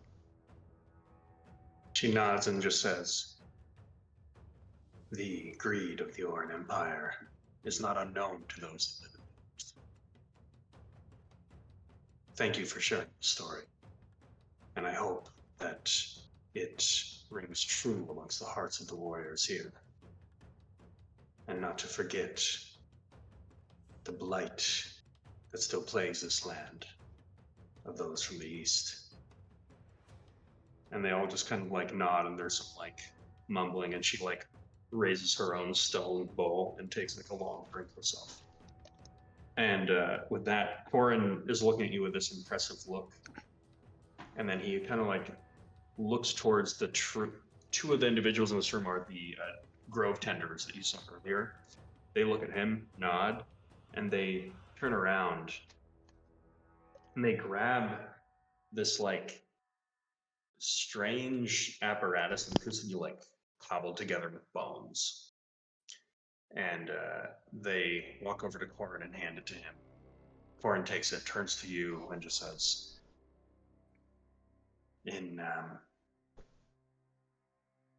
after telling your story, this somehow seems like it was destiny that you came here. To thank you for your fair treatment of myself in dealing with this dragon and your generosity to our clan, I wanted to bestow upon you a true gift for a true storyteller. And he like hands you this like apparatus of bones. This looks like a pipe instrument. Oh. It's got two what look like large like writing skulls that have been affixed to it. These would be known as the pipes of haunting. It's got 3 charges, and on blowing it, you can force a spell-based wisdom saving throw for all creatures within 30 feet that can hear you. Damn. If they fail, they're frightened of you for 1 minute. You can also allow creatures to automatically succeed on the saving throw if you wish. Okay. Cass accepts it. The fuck is that word? Graciously? Gracious. Yep. Also, this is not an attunement game. Thank God, because I'm out. Before the story is an interpretation of the musician feat. So all of the remnants plus Jinbong, you all get a heroic inspiration. Okay. And I think that's just a reroll. A free reroll. Okay. With that, Corin whispers in your ear. He says, also, the grove tenders wish to see you this evening. Very good. Would you grace them with your company? Of course. I wanted to talk to them as well. Excellent. Pretty cool. He kind of pats you on the back and goes to help himself for another helping of dragon sashimi. With that, you watch as Ilvina stands up and says, "Thank you all for what you've done for our clan. Thank you for feasting with us, looking at you, Cassing, and sharing your stories. I will go off to hunt with my party now. You all are welcome to stay with Clowny Serpa for as long as you wish." And she steps out, and you watch as like a scattered group of 2 of the 5 other boys begin to follow her, leaving you with the 2 druids and the Cloud Reader. I keep not catching her name. Is it Elvina? Ulvina. Ulvina. Okay.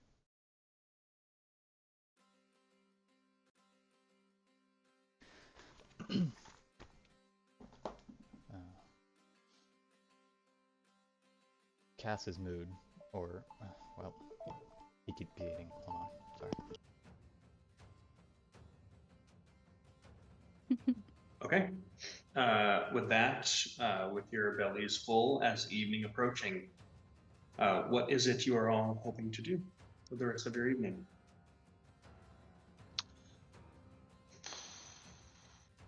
I mean, I don't have any other plans for the evening.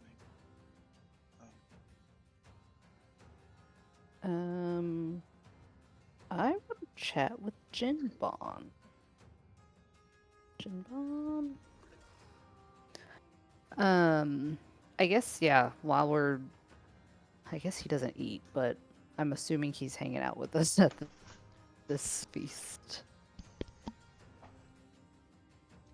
I'm just glad I didn't have to follow that story.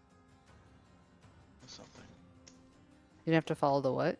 The story that Cass told. I mean, I didn't have anything that lore, dude. Yeah. That wasn't too intense, was it? I mean, it was intense, but in a good way, like in a Okay. suspenseful way. That was Yeah, supposed to be at just least. for us. What do you mean? Well, I didn't expect to tell it in front of a group of, I guess, your people. Seems strangely relevant to them, though. Yeah. Yeah. Definitely. I think they Alright. like you, Cass. Scarf, scarf, Well, scarf. they like you. just starts chowing down on Yeah. meat. Goes. Yeah, I'm with you. Sindar's also chowing down on meat and giant beer. Maybe too much giant beer. Yeah. Varric is binge drinking.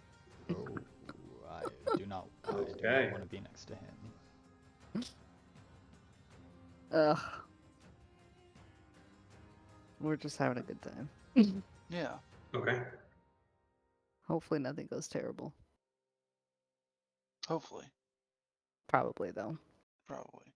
Hey, Jinbon. So I've studied lots of clockwork stuff before, but you're something else totally different. What do So, you say? What? What do you say if you're willing?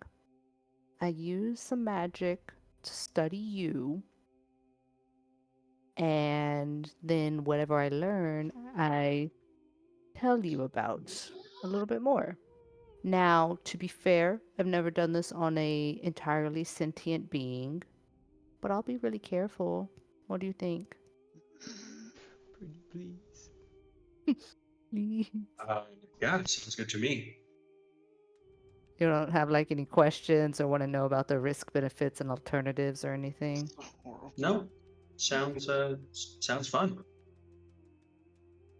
Okay, cool. Well, let's sit down, I guess, just in case. And Sure.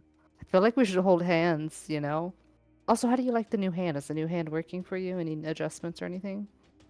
No, the new hand's great.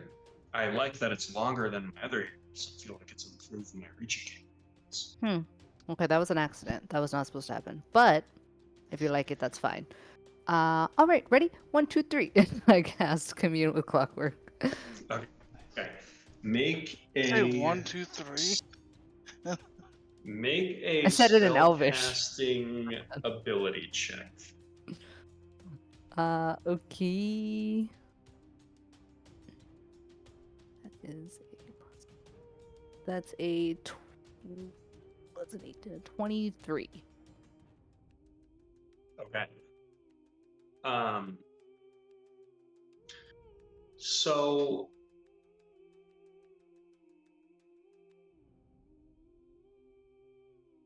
with that, as you try to explore the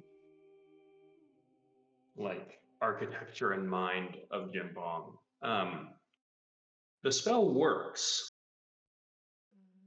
but almost barely because the nature of Jin Bong's very existence is it almost doesn't it would not be accurate to call him like a clockwork Mm-hmm. creation. Um, in fact, you don't really get much of an understanding of how exactly it is that he exists. He definitely has, like, as far as you can tell, it appears that he has like a completely unique and intact mortal soul. He is not like a creation of tincture or anything. And it doesn't appear that he is like a vessel for this soul that was like taken from another body. It's like this is like a unique creation that one way or another was somehow put forward into this world. The fingerprints of design are completely different of anything related to Solinor. Nothing that you could imagine any wizard could accomplish. Your best bet is that this is somehow a creation of like ancient Netheril, to a point where like this is through like man-made actual sentient life that created in a way that they could self-propagate. Mm.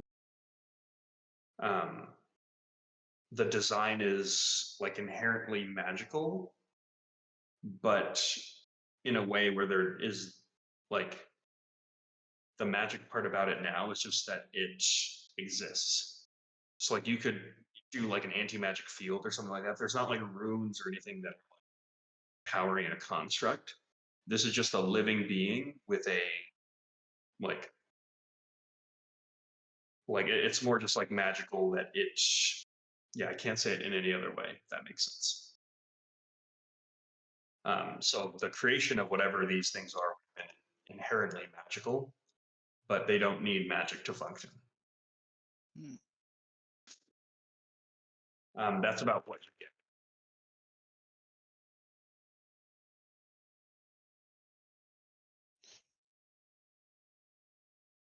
Right. Okay. So you are. I told you I would. Do you want to know? I could share kind of what I discovered if you'd like, Jinbon, or I could just like. Oh, Eh. please. So you're not really like anything I've ever seen before. Your soul is just a whole soul. Um, whatever like created you, is just ancient. Just a form of life that mortals couldn't create. But in some weird way, you guys are sort of self-propagating, it seems, maybe. Yeah, you just, exist like anyone else, like any of us. So that's pretty much the most incredible thing I've ever seen, hands down. So I'm in awe. And she's Beautiful just thing. staring at him. He just says, "Thank you." It's I don't know what to do with any of that information. I have some questions about where I come from, and that doesn't give me any answers. But Yeah. it sounds like you think I'm special, which I got to tell you makes me feel pretty special. Good. Yeah, you are pretty special. I am also very interested in where you come from, so whenever you find that out, please I suppose I enlighten only me. hope that I haven't changed enough such that whoever my creators were would be disappointed in me, or perhaps reject me entirely if they were ever to see me. Well, you're a full and complete being on your own, and maybe it doesn't matter what your creators think of you, and maybe it only matters what you think of you. You're right. Perhaps there's no meaning to any of this. Maybe, Perhaps there's no meaning to any of this. perhaps my existence is entirely an accident. Perhaps all of our existence is an entire accident. Maybe this entire plane is an accident. How crazy would that be? Maybe the She like strict code of swigs honor her that beer. yeah, it's maybe the code of honor that I have spent my entire life rehearsing and choosing to live by was in reality a lie to keep me docile and to keep me maintaining the status quo. maybe everything was a lie, and in reality, nothing really matters, and I should and can do what I would please, like murdering other beings that have no meaning, because what other way to prove to the nothing out there that there is no point? Oh, that would be crazy. That would be crazy. We're not gonna do that. And then he gets real But that would quiet be. and just like leans down, and there's like his head is in his hands. I look over at Cass or Varric. I think I broke Jin Bun, guys. Or he broke himself. I don't really know what's happening right now. Embrace absurdism.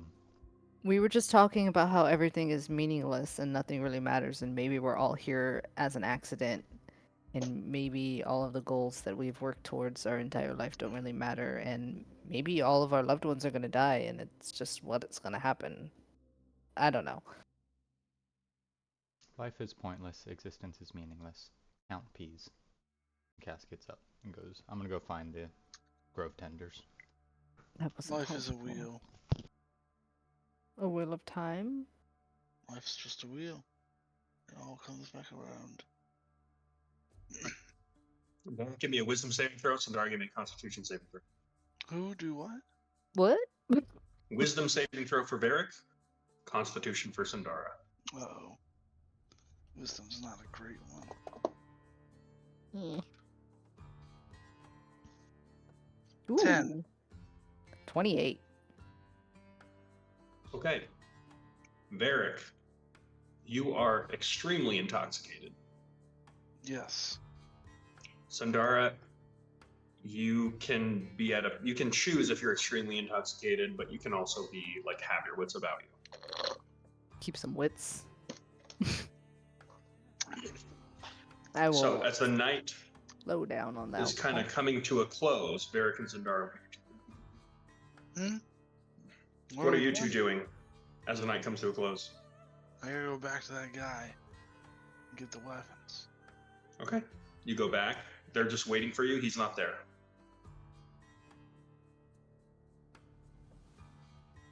I take the weapons. Okay. Then I write a note. Thanks. Okay. From Varric. Okay. He's got this large like kiln that is not like heated or anything like that. You leave it right there. Yep. Okay. As you turn it about this time, you see the hunting party returning. You see Uvina leading the group, and she's just got this like large winter dire boar that she's like holding like across her shoulders. Whoa. She like walks over to the town hall and just like drops it, looks at you, and then just like walks in the long. I'm just holding a bundle of weapons. Yeah, just like holding a bundle of weapons. I'm looking for Pierce or Cass. Sorry. I'm looking right at him, man. As you're looking for Cass, you see him having like this indistinct conversation with these druids, and you watch as they kind of like take him by the shoulder and like bring him into like a yurt. I try to stop him before he goes in. Okay. Cass. Yeah, I'll be right there, Varric. Just a second, man. Right, hold on, my friend needs me, I think. Jog over to him. What's up? I need the hole.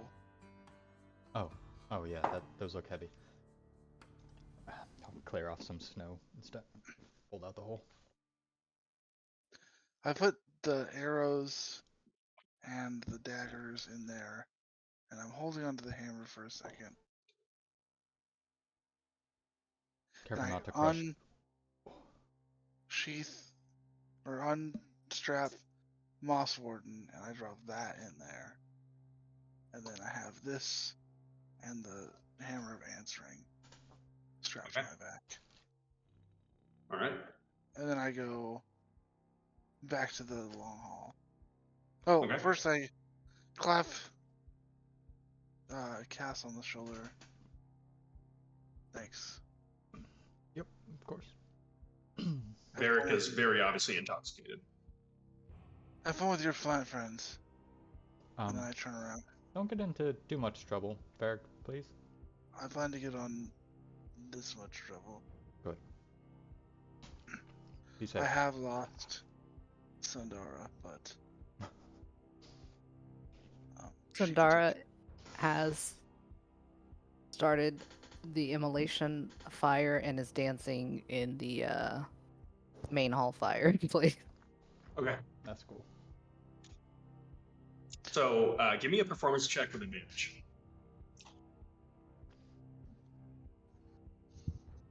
I'd like to start heading that direction. 14. There is music, and you watch as like there is a crowd gathered around Cinderella, just like actively cheering her. As there's others that are just kind of watching the spectacle in the distance. Is this where they all went after the hunt? Yes. Okay, that's where I want to go. Okay. Is there So much, yeah, it's what's that? is there much merriment? There's much merriment. This is like less of now here, and this is more like the hunting party, the close inner circle of like the of the cheetahs here. Are we allowed to be in here? No one's stopping you. People are seemingly having a good time. As this happens, Ovina like jumps down, walks over towards you, and takes your arm to for a dance. Don't stop her. Okay. Go ahead and give me a performance check at disadvantage.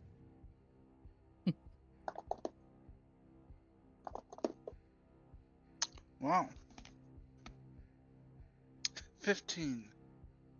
15. Nice. Despite you being completely wasted, you can keep up. So it's kind of like I'm imagining like a merry like Nordic dance with like a bit of like a river dancing element where you kind of get the vibe of like you kind of like link arms for a bit, kind of like hop around, and then you like separate, and then like kind of come back to the rhythm. Start doing that, and at one point she just says, "You would have done really well here, Varric." As you're like linked up, Having a great time. she nods. After much merriment and some drinking, the night is coming to a close. We're now getting towards like 3, 4 in the morning. You are all getting to the point where you're getting pretty exhausted. A lot of the group has like filtered out. The music has stopped. Both of you give me a Constitution saving throw. Uh-oh. Saving throw. You're not at disadvantage for this, Varric. The DC is going to be 17. Well, I got Whoa. 24. I got 16. Oh. Okay. So, Sundara, you are passed out in the long hall by the fire. It's just going to be basically a handful of Goliaths, Sundara, Varric, Ovina. Ovina will actually take like a freshly like skinned coat of a boar and like place it over Sundara as she's like leaning back, like close to the fire. I love when strong women take care of me. She turns to you, Varric, and says, "I appreciate you making merry with our group."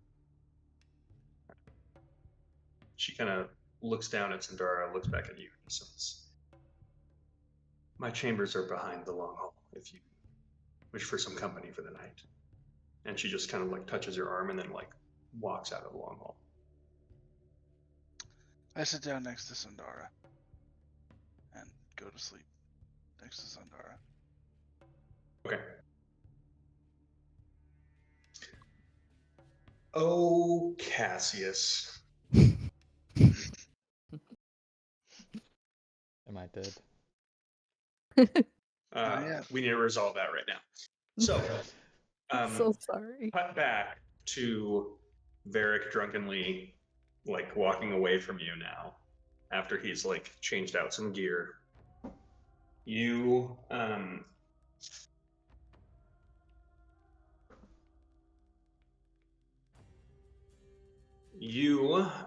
link back up with the Grove Tenders,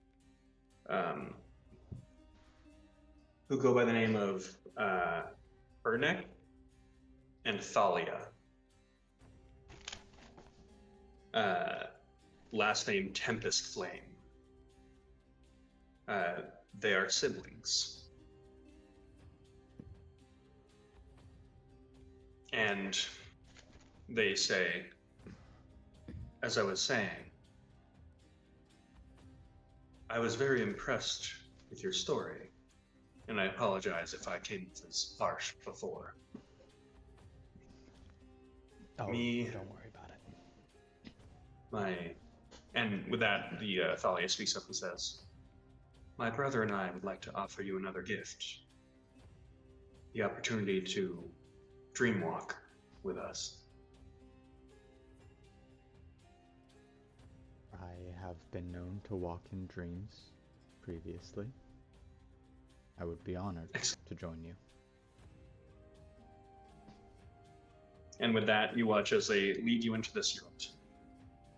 They have this cauldron. It's just like, it looks like it's just like boiling water, as it's clearly under a fire. And you watch as they take this, like, very green, beautiful nettle that they've clearly been, like, cultivating. And you watch as the Thalia just takes, like, a tiny little pinch of nettles off of, like, one little stalk of this, and then just, like, sprinkles them alongside the cauldron.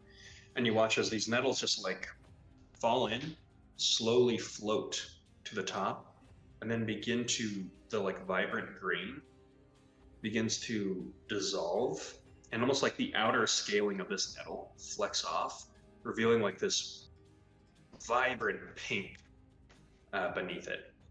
And all of a sudden, with just a handful of these, this concoction in front of you that's boiling is completely, like, opaque and pink. And it has this very, like, aromatic floral smell that just begins to fill the yurt.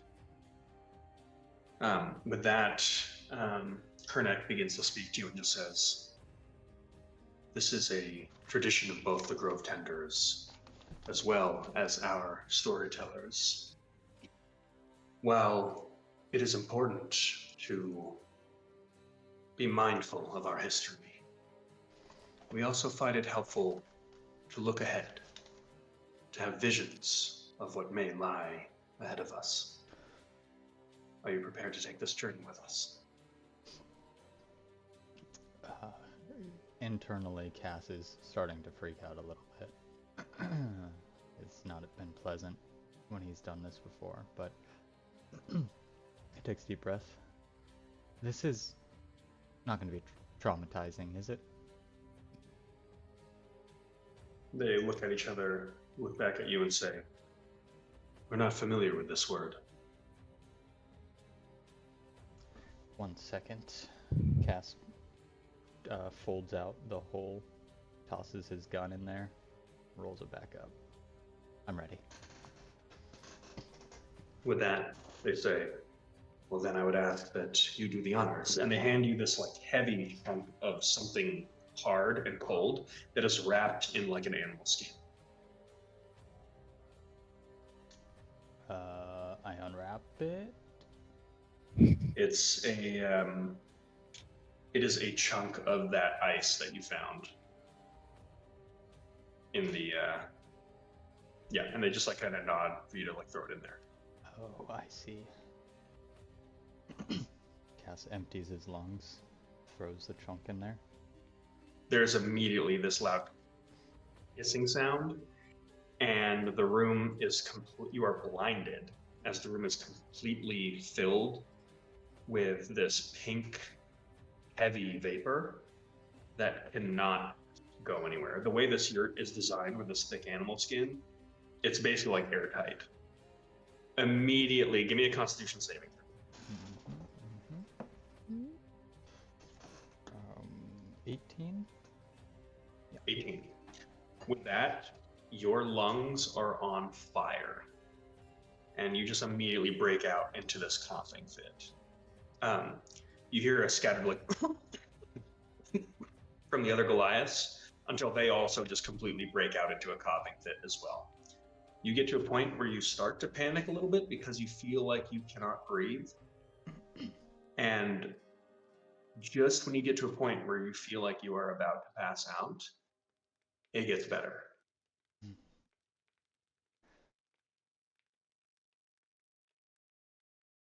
He takes in one big, deep breath once his mind has settled. You take in that deep breath, and the cauldron, the flame of that has gone out. You see coals.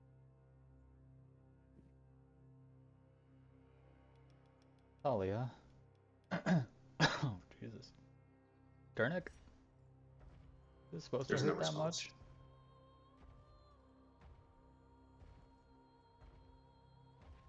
You watch as you kind of like turn looking for them.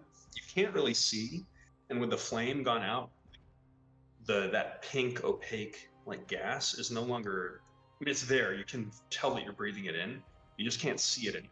Like you're almost completely blinded. And you turn back, and those coals from the fire look like they're now about 600 feet away. Oh. Okay. Nothing to do but dive all the way in. Cass begins walking wherever. Okay. As you do, you begin to hear like this sourceless voice. Female. You think you understand the way of this world. You think you understand the forces at play, what drives men and gods alike. But you don't know what it truly is to reshape existence itself. And for a brief second, you feel like,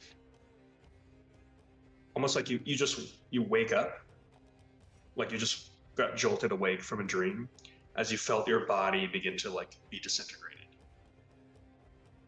And as you wake up, that pain that was there for a second is completely gone. That voice is gone. And you're once again in this endless blackness. Like you woke up from one dream back into this blackness. I'm here for whatever you have to show me. I will admit to arrogance. It's most of my personality. There is... Give me a wisdom check. Just straight up wisdom check. You can add your Jack of all trades to this. Not bad. 20. Dirty 20. 20. The voice that you heard is familiar, but you did not expect to hear it in this setting. That was the voice of Bensozia. And the way that she was speaking to you was odd. It was as though you had known each other a little bit better. Like there was some weight to what she was saying, where she wasn't just like reaching out in like a dream state or anything like that. There was some history behind what she was telling to you. Perhaps something that just hasn't occurred to you.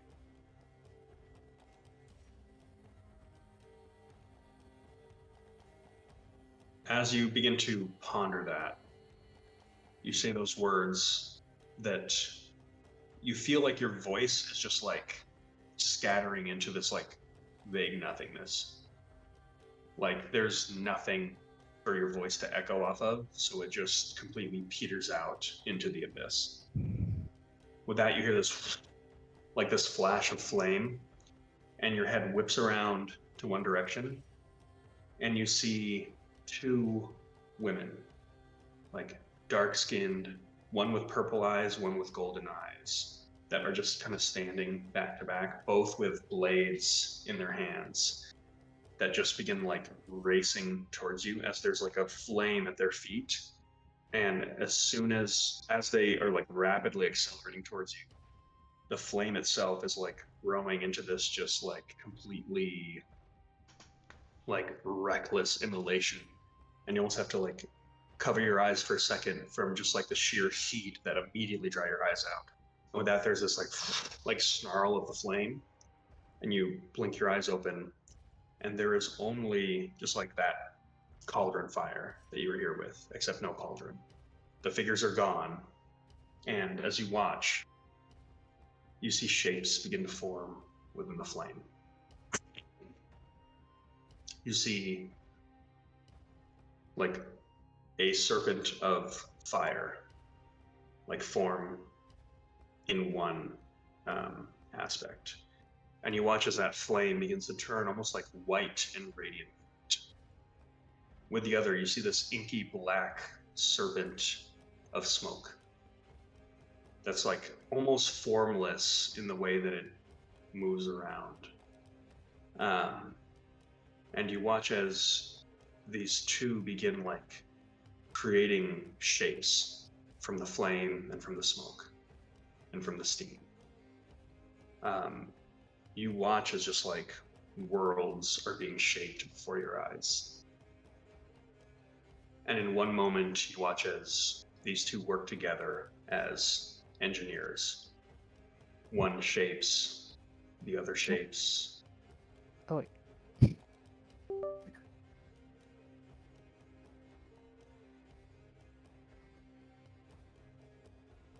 Did you lose audio? Are you back? Uh-oh.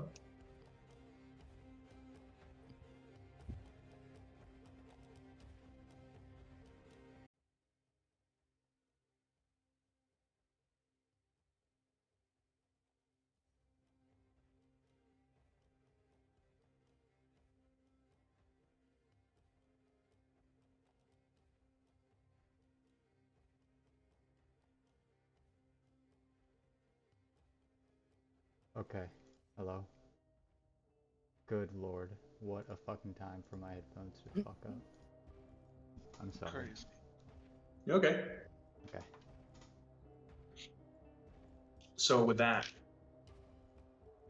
you get to a point where you see these serpents kind of editing each other's work kind of more and more, and you get to a point where they redo their own work to re-edit the work of the other serpent, and you watch as the serpent of light lashes out against the serpent of darkness, and these two twist and wrestle in the air as the creation beneath them is like slowly being destroyed by the sparks that are coming out of this conflict. And at one point you watch as the serpent of darkness rips the wings off the serpent of light, as the serpent of light rips the tail off of the serpent of dark, and light is cast deep into the flames as dark also falls wounded. And with that, you watch as what is left is just like slowly becomes this smoldering waste with nothing to check the flames beneath, and everything just slowly deteriorates, and the fire itself begins to die as you see these two like smoldering serpents just like writhing in pain. Cass puts his face real close to these coals and these embers and puts his hand into them, trying to cradle these things. Okay. As you do, you hear the sizzling of your flesh as you pick up these live coals. Um, and you look down at both of these like very tiny, almost like seemingly helpless and wounded creatures. The Serpent of Smoke has this like defiant look in their eye. And they almost look as though they're looking through you. The Serpent of the Light Flame is just like leaking gold from the wound where it had wings. And you watch as the gold is almost like solidifying into these like flecks of gold in your hand. And it looks at you with this look that's almost like pleading for help.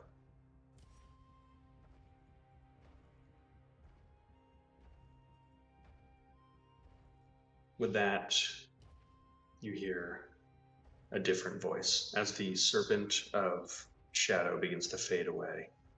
And you are like locked into just looking at this like beautiful golden serpent.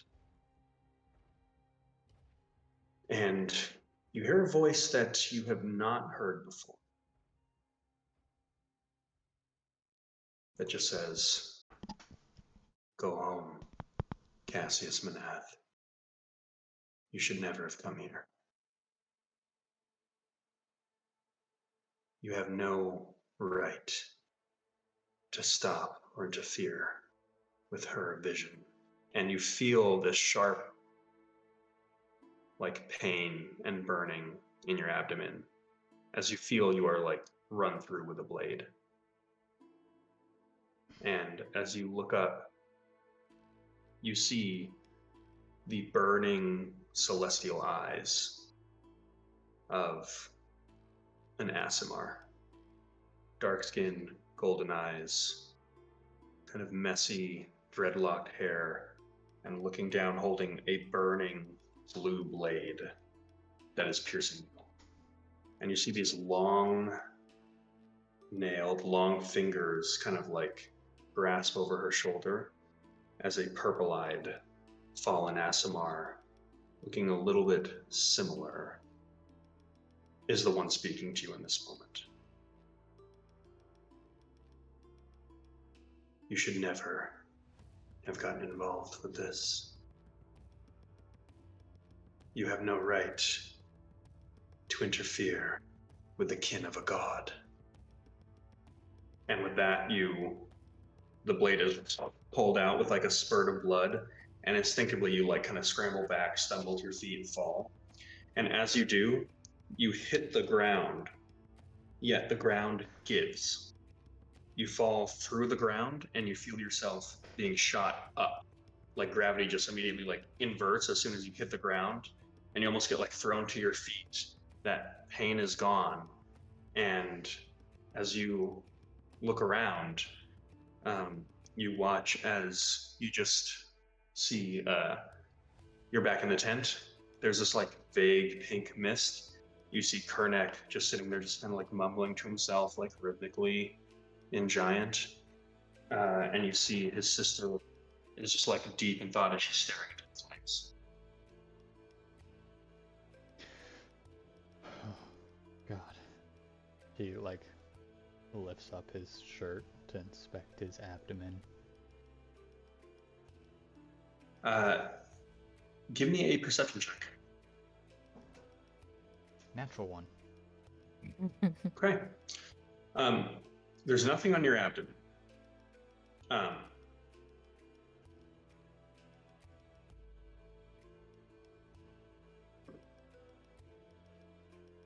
You do take 28 points of fire damage. Mm-hmm. As you feel this like screaming pain coming from your hands. And as you look down, you are still holding hot coals that are actively like cooking your hands right now. These were the coals that those two serpents were coming out of. Mm-hmm. Small little sparks just ignite along his shoulders and travel down his arms. He clutches them harder, and he walks out of the tent. Okay. And with that, you hear a voice from behind you as both siblings in unison speak in voices that are not their own. They sound familiar to you. It's almost like a culmination of every voice you've ever heard. Like aspects of it sound like it's from Varric, Sandara, the Traveler, Alara, Samugi, but both of them in unison just say, "Travel well, Dreamwalker," as they look up at you with their eyes completely glazed over in pink.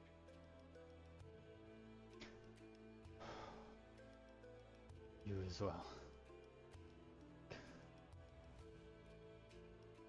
And he runs out of the tent. Okay. You run out of the tent.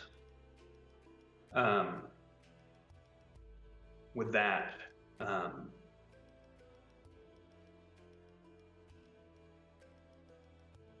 give me a. Go and give me a perception check. Where are you headed? First, I guess.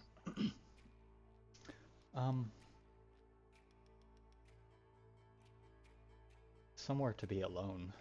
He doesn't care where. Okay. Natural 20. So Jesus Christ. Okay, so you're trying to get out of the what do you call it? Right. Out of the camp? Yeah. Okay.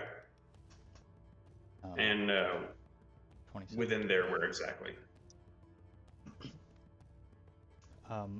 If there is no obstructions along his way, he casts almost like stumbles through and having a hard time keeping his feet, still clutching those two coals in his hand as flames lick up his arms, and he just goes right outside the gates and leans his head and his back against the nearest dead tree he can find,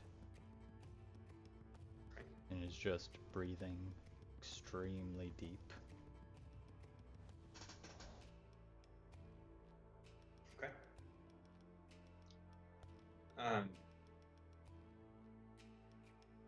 As you do, you sense there is something watching you right now. Like you hear a crack of stone coming from above you, from like the mountain peak. And as you look up, you can vaguely see that almost like a bat, like hanging off the side of the stone with clear view of the entire village, but also like right above where you are right now on the outskirts. You vaguely see like a female, like humanoid face that is just like obscured in darkness. And as you make eye contact, you hear this like crackle of stone, and that individual just like drops, and you watch as these like golden wings just like flare out, and as she goes into a dive, and as she's coming towards you, you hear this like whistling, and right at your feet, a blade about the size of you just falls from the sky and lodges itself about 4 feet into the ice and stone as she is flying down for a floodlight. I need you, Cassius, to roll initiative. What?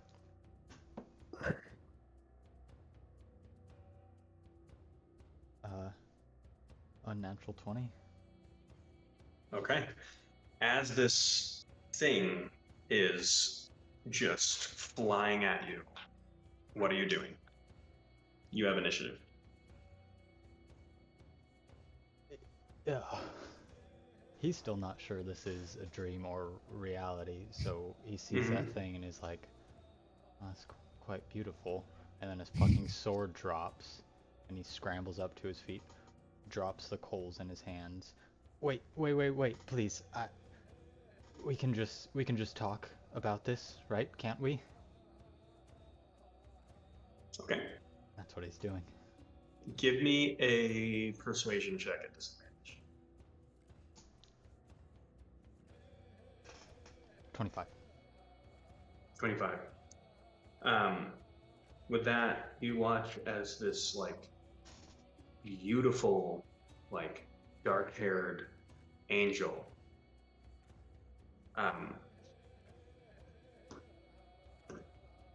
is going to slam into you, attempt to grapple. I need an athletics or acrobatics check. Okay. Talking not acceptable. 22. Acrobatics. 22. You watch as she basically like flies down, grabs you by the shirt, and like throws you into the wall, and like puts her hand kind of over you. You like slink out of her grasp, then she takes her other hand and she's now like pressing both hands like between you and the wall as she's got you like locked in there. And she just says, "Wow, she didn't tell me he'd be so handsome. I need a charisma saving throw, please."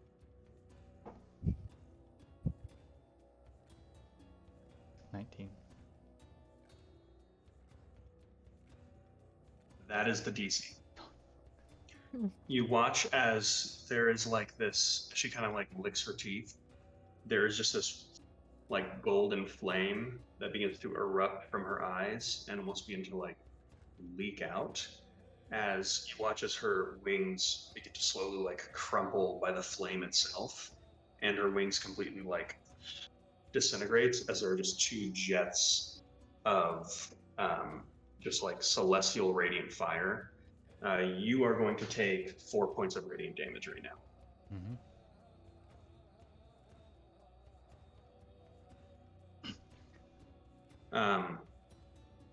As you are locked into this moment, she just kind of leans back into you and just says, "I heard someone," and she kind of just like takes her fingers and is kind of like running them along your arm, "likes to sniff in places where they're really not welcome.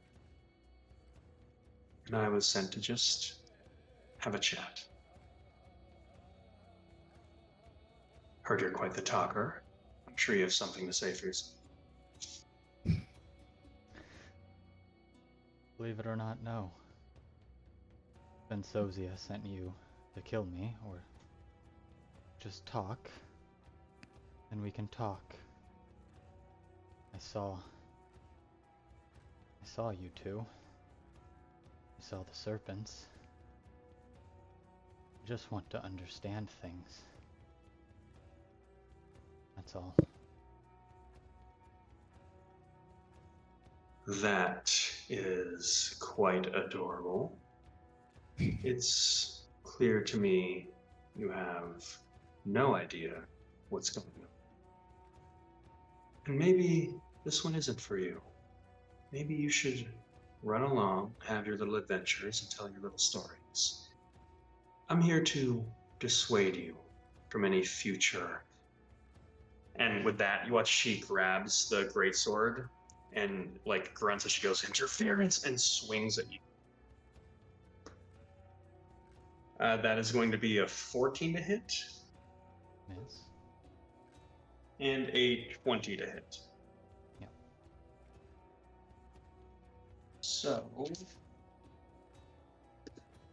there's going to be 9 points of slashing damage.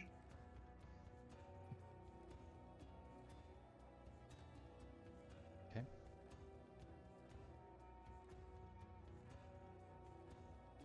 And 28 points of radiant damage.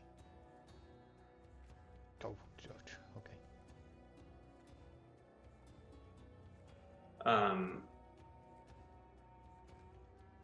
At the end of her turn, you are going to take another 4 points of radiant damage. Eddie, are you with us? Yeah, kind of. Here, what's up? Okay. Alara would have been having a bit of solitude for herself in the night. As you are walking back to the barbarian village that you have been invited to, Okay. you see this Scourge Angel pressing Cass up against the wall as he is bleeding from a gaping, slashing wound from his chest, as she has just completely decimated him with a great sword. Okay. It is the dead of night, and there's no one else in the house. All right. Have we So- rested or no? We have rested. You've had Okay. we'll say, being an elf, you would have had a long rest at this point. Okay. Gotcha. Give me 1 second here. You would be Okay. about 45 feet away at this point. 45 feet away. All right. I would try to intervene, and I am going to cast Power Word Fortify and give Cass 120 hit points. As I say to release him.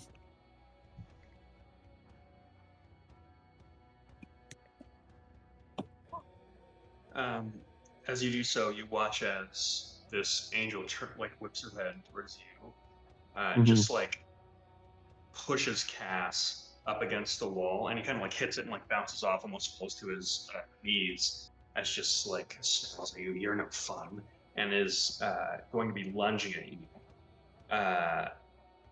Cass, you have initiative. Oh, thank God, Alara. Thank you. Your problem is with me, whatever the fuck your name is. And Cass reaches into his coat pocket and slams a metal cube against the side of this angel. Using my bonus action to unsettling words, and they need to make a charisma saving throw. As he presses a random button on the cubic gate to cast plane shift on her. Unsettling words, what does that do? A negative D10 to the charisma saving throw.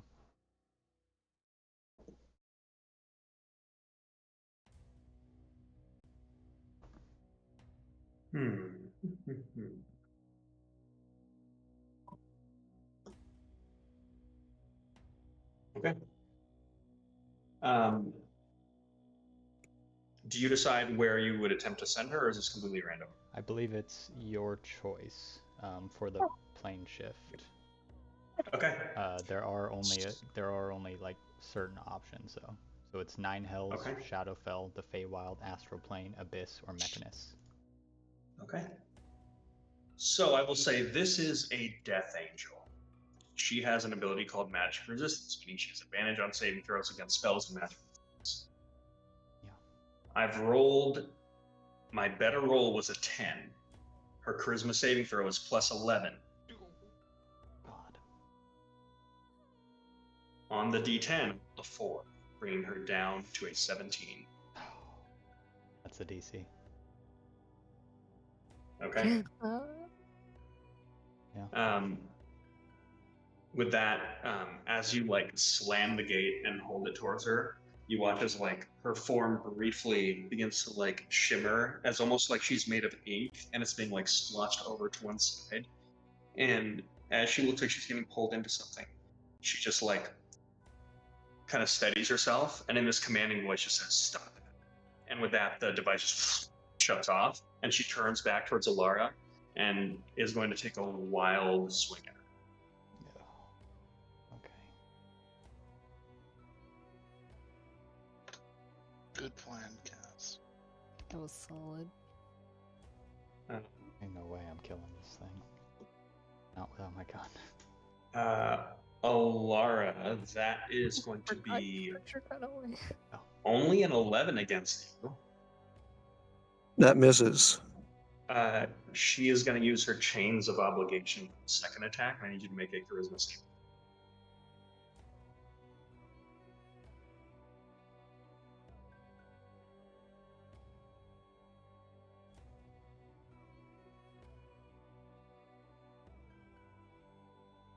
$14.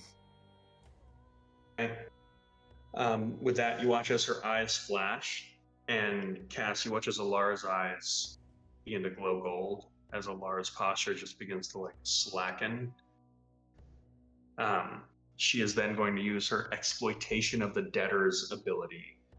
She's One going to question: deal. is It's this a charming effect? Yes, it is. Okay, I have advantage, so let me roll again. Hold on, come on, digital dice, don't fail me now. 19. How's that? That is the DC. Nice. So with that, you watch as Alara's eyes begin to grow golden, and then with that, you almost hear this like cawing of like a raven that just like flies above, and with that, like the angel looks up, Alara's eyes blink and go back to her normal color, and the both of you now have initiative again. Alara, get the others. I can deal with this.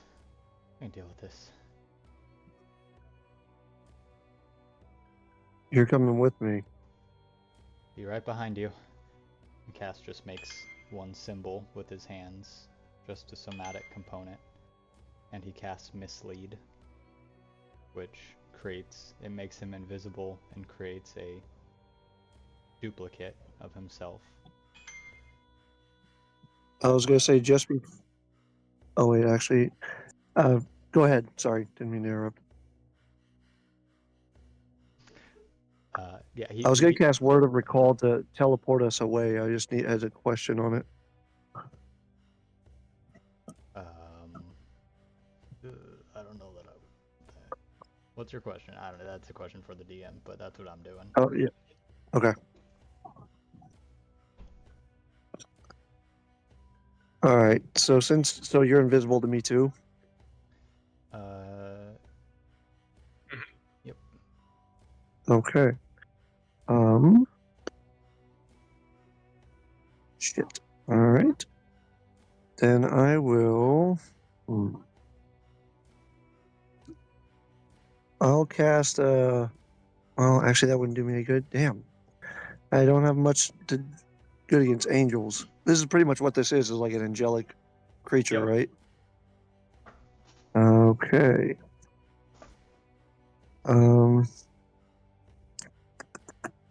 Shit. I don't even know what to do. I'm just gonna cast the cantrip Toll the Dead on him then. So that's 3d8. I need a wisdom save. That is going to be a 30.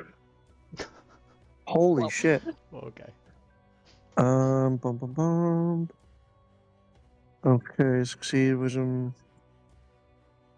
Okay, so he takes no damage from that. All right. Well, that was pretty much all I can do. I'll bonus action Sanctuary on myself. Okay. That'll be my turn. And then run, I guess. Okay, you're running? Yeah. Cass also begins running towards the encampment as his illusory double is right where he was. Okay. With that, you watch as now at this point, almost everyone in the camp would hear the sound of a scream.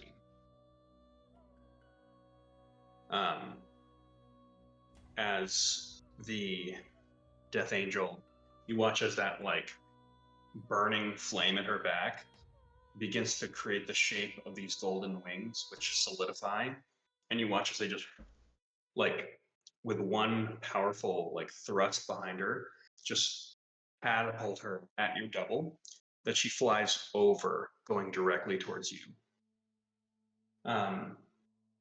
She is going to make a strike. There we go. That's a 27 to hit. So that'll be another 28 points of radiant damage and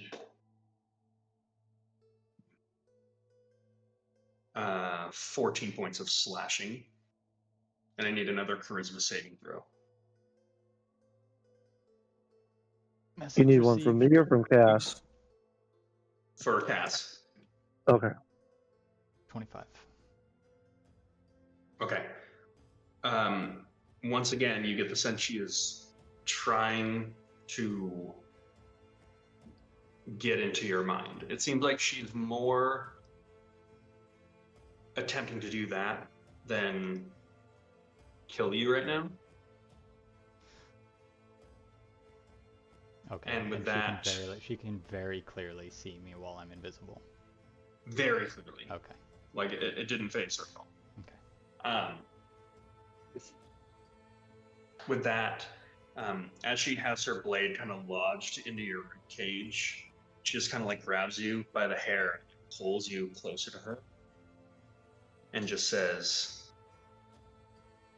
"Do not tread upon a path that leads you against his creation." And with that, she just like leans in to where like her lips are just like a centimeter from your ear, and then just like pushes you to the ground and goes to fly away. As the sounds of the camp waking up are heard, and you hear the like shouts of Goliath as activity is clearly picking up. At this point, Varric and Sandara would be wakened as well, as like there is a crowd of people running to the front gates. As you would get there, you would see a pretty like somewhat bloodied Cass, although less so, and kind of a shaken-looking Alar. Can I use my Warcaster as she leaves my attack of opportunity range to cast Sending on her? You can cast Ascending, but she also has an ability called Flyby, which does not provoke opportunity attacks. Okay. She leaves in range for flying. But you can absolutely cast Ascending as well. Okay, then not super quick, but as she is heading off into the darkness. Message received. You could have just asked kindly, really. But I think we'll probably be seeing each other again. And I'll be ready next time. As I said before, adorable. Picks himself up, ashamed.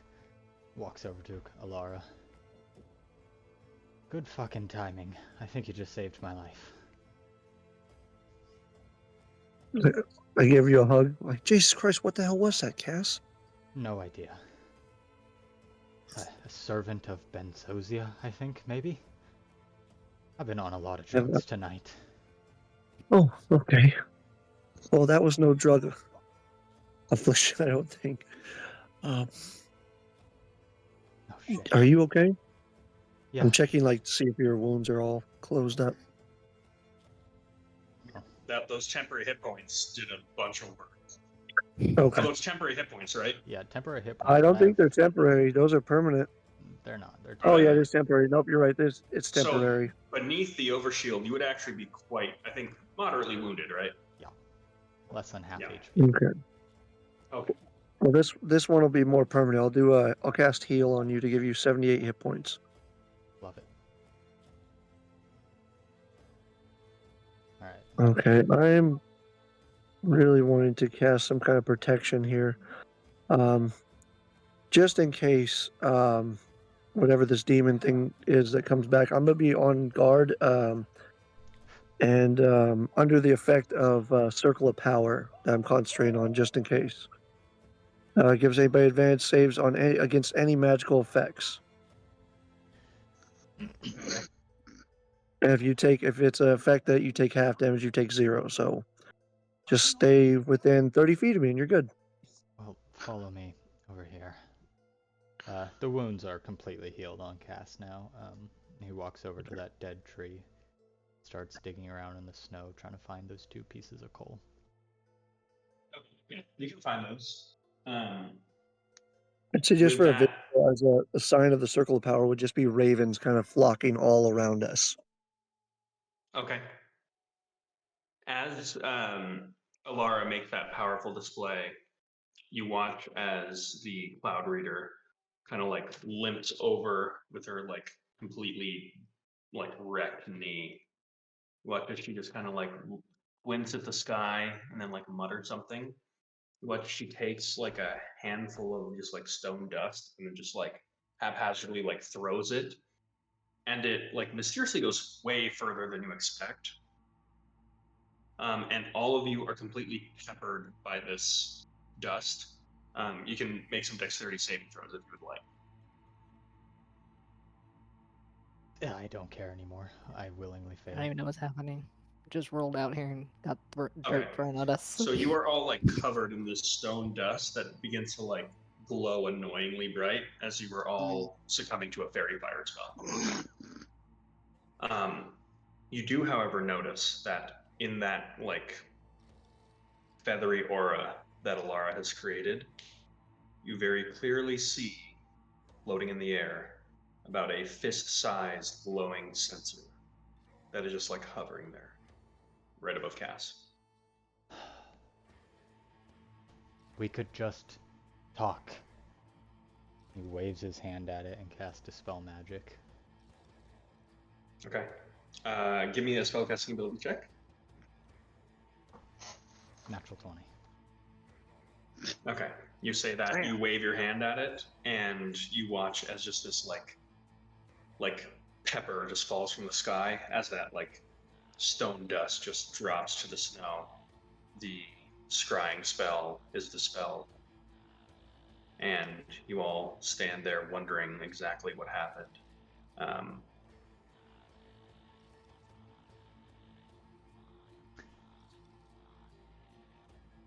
I guess maybe I have to explain myself later. Sorry to interrupt your sleep, Sindara. You look rough. Fine. It's a little soot. It's fine. We were sleeping. It was. I look rough. You're bloody. Your shirt's been ripped open. Okay, you look rough, buddy. Whoa. Let's bring it down a bit, guys. Poking my nose around places I guess I don't belong. Maybe, Like what place? Fuck if I know. I thought we weren't making enemies. I wasn't trying to.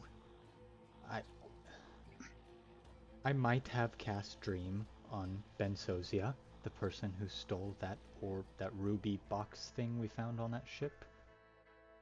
I don't even know her. I wanted to see what she looked like, and she took that very personally, it seems.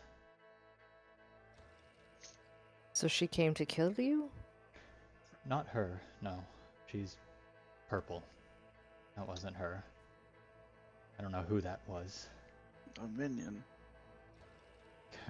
If those are her minions. Then, jeez. Yeah. He holds What up his is hand, like? What is she even doing? Is she like? Is she like oppressing some, tiefling somewhere, or like why?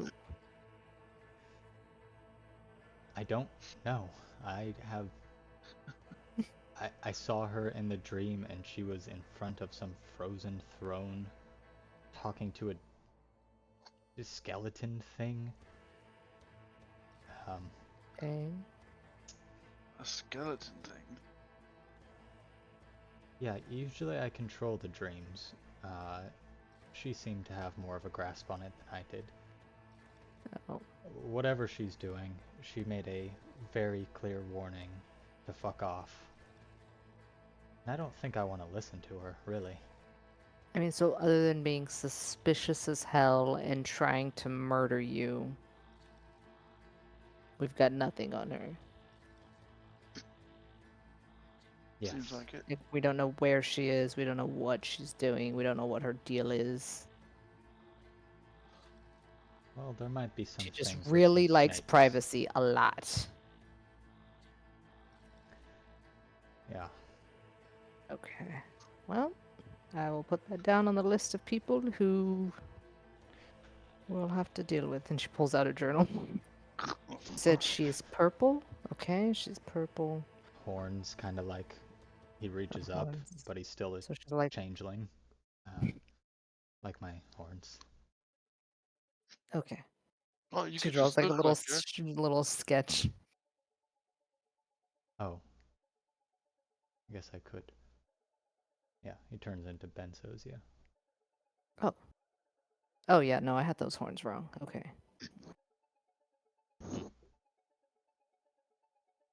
So Shakes it off. So is this like a save Samugi, stay away from Benzozia type of situation, or a save Samugi and do our thing where we just like I think I might have to ask Luke some questions, unfortunately. Or somebody smarter than him. Or someone more religious than him. do we know anybody religious? Look over at Alara. Alara, what do you know about serpents? Big ask.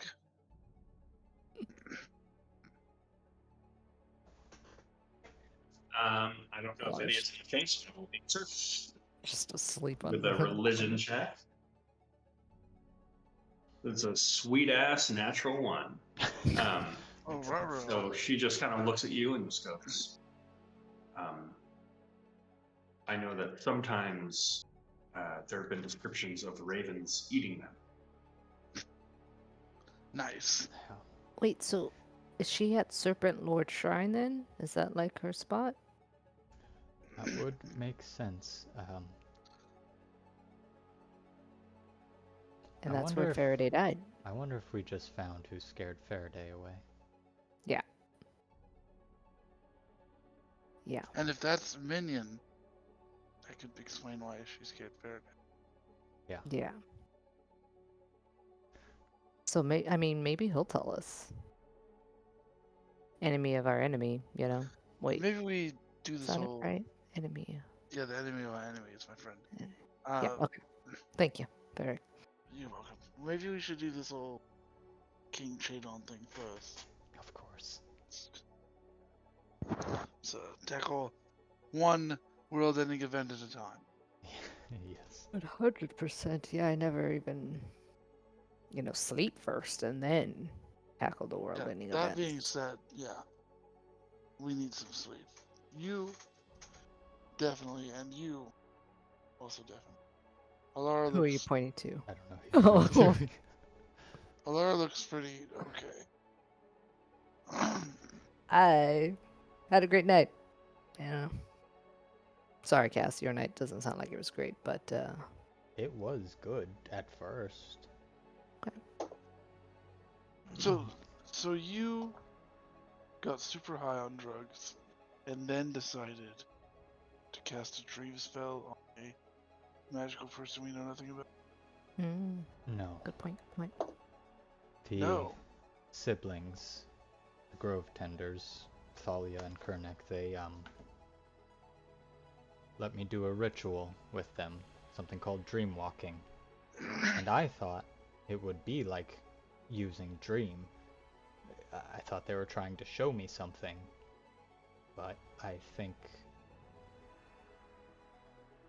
something else was showing me something. There's still Goliath, and you see Thalia still looking a little bit dazed, and she says, it's glimpses into a possible future. No one was showing you anything other than seeing what could be. He looks up. I have some questions for you. Not at Thalia, he looks up into nothing. Mhm. I have some questions for you later. That was all too familiar. I hope you can hear me. Sleep, though. Sleep sounds excellent. He looks down at his hands. Burn marks on his palms.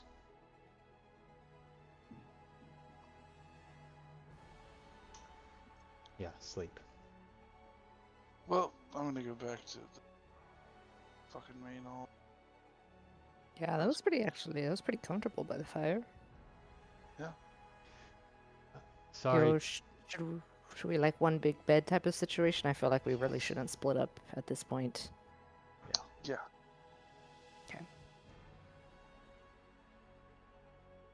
Cass addresses the Goliaths.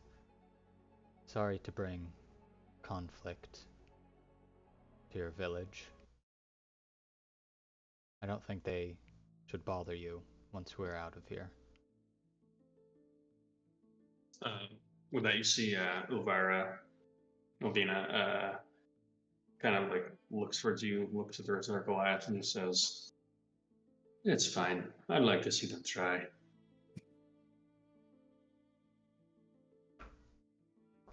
Cool. And listen, while you're within these walls, and she puts her hand on your shoulder, Cat, she says, "I'll protect you as though you're one of them." And she kind of leans in and says, "That being said," and cocks her head, "you have to be in the walls." Okay? Fair point. Fair point. There's sort of a reason that we built those, and although I don't know what that thing was, there's plenty that are probably worse out this.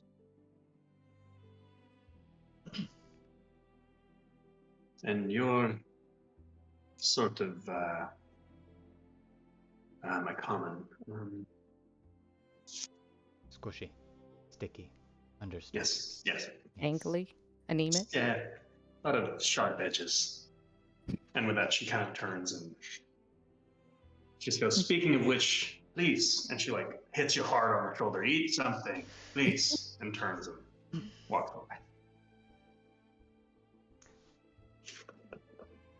Begin limping back with the rest of the group.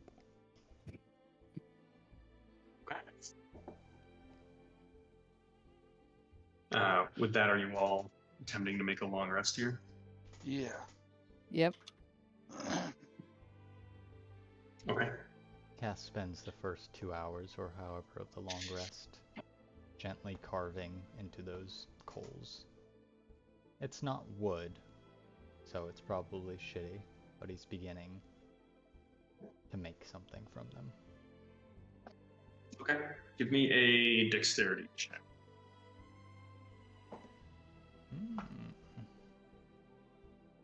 Check. Yep. 19. Is that with your jack of all trades? Oh, no. 22. Okay, because the DC was 20. Otherwise, these would have disintegrated. Okay. So you're able to shave enough off where you can kind of shake these. They begin to take the slight, very rough form of 2 serpents. Okay. I presume everyone else is going to sleep? Yeah. Okay. As sleep finds the rest of you, Cass, you begin to hear kind of like some gentle footsteps. Oh, please. And you see kind of a Dog pile just elbow one of us. individual just like sits down back against the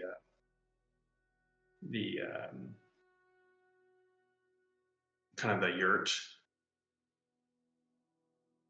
Doesn't say anything, just kind of watching you work while you're whittling away. As that happens, he just kind of starts like shuffling some cards that he's just like kind of playing with. Who is this? This looks like the Drifter.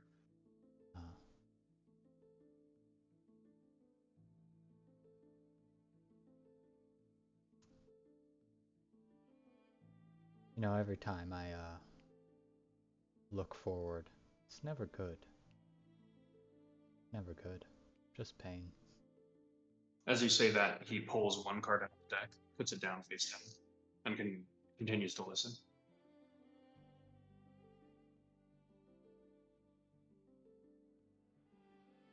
I really want to do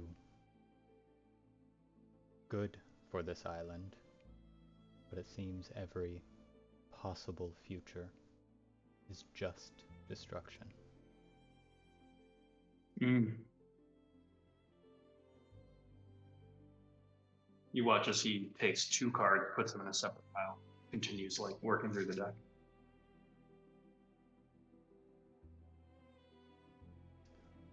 Don't suppose you know anything about serpents, do you?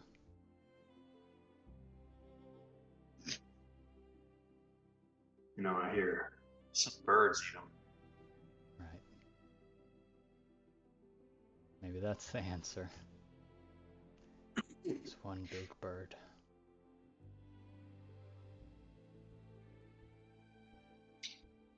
Look, Cass. There are many possible outcomes for what is to come.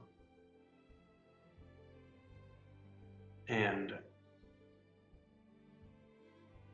whatever you do will be the desired course of action here. There's no escaping it. So in a way, from your perspective, you get to decide what that looks like. So if you just want to walk away from this, because that's what you feel is right, then there it is. One way or another, this is all, and he kind of like is holding on to like a signet here, and he just kind of like waves around himself. Gonna end one way or another. And it'll be reshaped and gives you kind of this ominous look and says, one way or another. And then begins like shuffling the cards again. No, I don't think. I don't think walking away is the right thing to do. I'm not done. I'm not done yet. He holds up like the outline of a snake head, and then takes his chisel and like just cracks the back of it so it's flat on one side.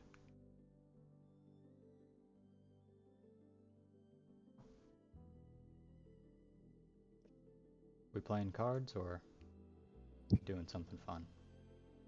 He just goes, nothing fun, just work. Doing what everyone else in this house is doing. Takes the cards, shoves them in his pocket, and like scoops up the ones that he separated from the others. Puts it on, and then like shoves everything in his pocket. Looks at you, winks, and just says, "Stack in the deck," and begins to walk away. Till next time, Drifter. Hmm. Till next time.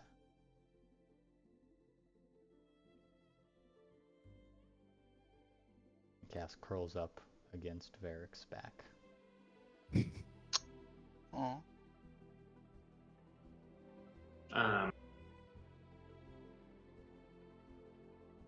With that, you vaguely hear the traveler's voice in the distance as he just says, "Now her father stands in his place, crested crown on his face.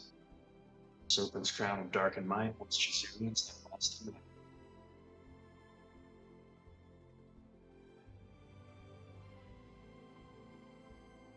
He's kind of just mumbling to himself as he walks away.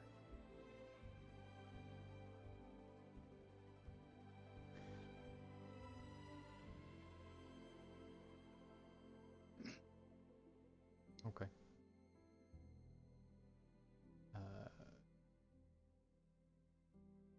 Cass loses consciousness to the thought of the Drifter looking upon Faraday's potential work on Barrymore's Island, and the words he had to say then. Okay. So with that, we are going to stop here and pick up next session. Crazy. Cool. You're gonna traumatize this character, man. Jeez, It's never gonna seems be like I the same showed up again. just in You're going time. to? You haven't already? That's gonna I'm be not Right. doing anything. yeah, that's Yeah. yeah. You're gonna traumatize your own character Yeah. with your crazy decision. Yeah. I don't think I did Oh. anything wrong.